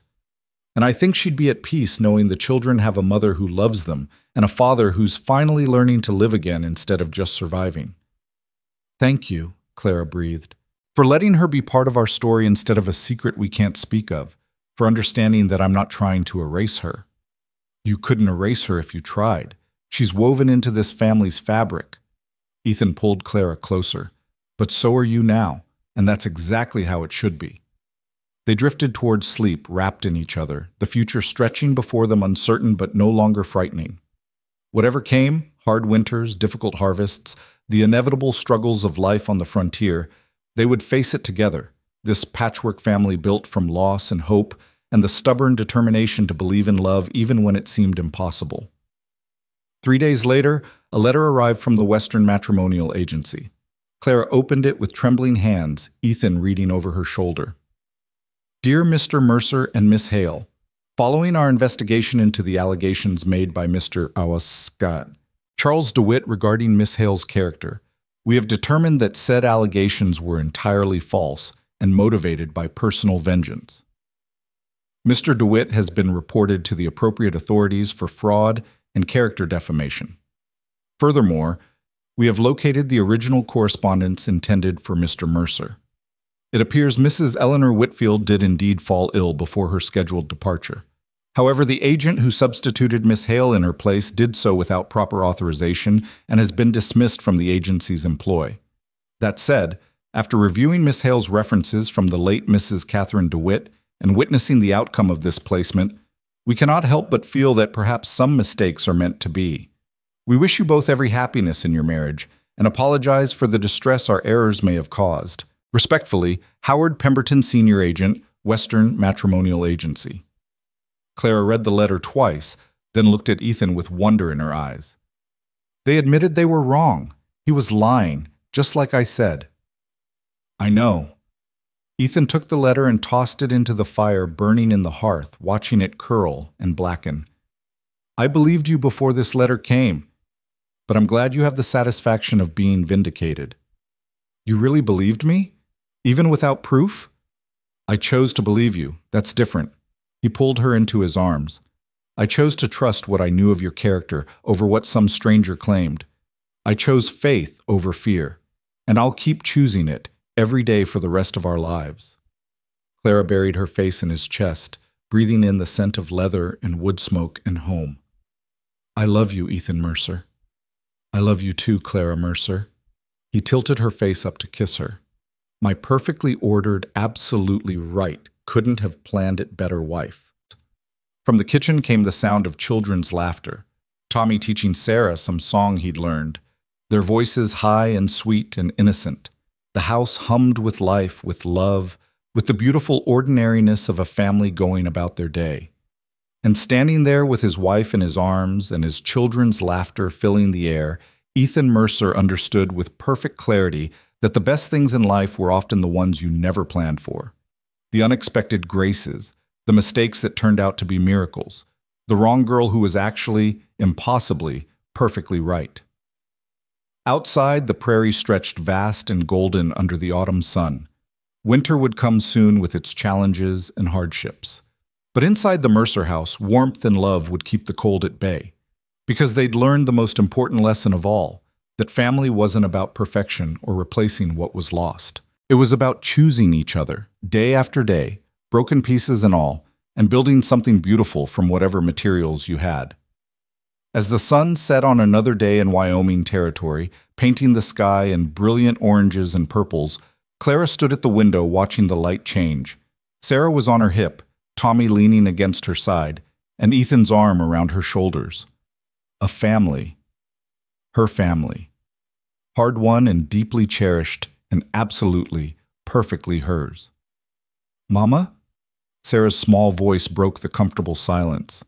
"Are you happy?" Clara looked at each face in turn. This brave little girl who'd accepted her so completely, this serious boy who'd given her the gift of his trust, This wounded man who'd found the courage to love again. Her family, her home, her second chance at life. "Yes, sweetheart," she said, her voice thick with emotion. "I'm happier than I ever dreamed possible." And it was true. Every word of it. Because sometimes the wrong girl at the depot turned out to be exactly the right woman for the job. Sometimes mistakes became miracles. Sometimes broken hearts could heal and love again.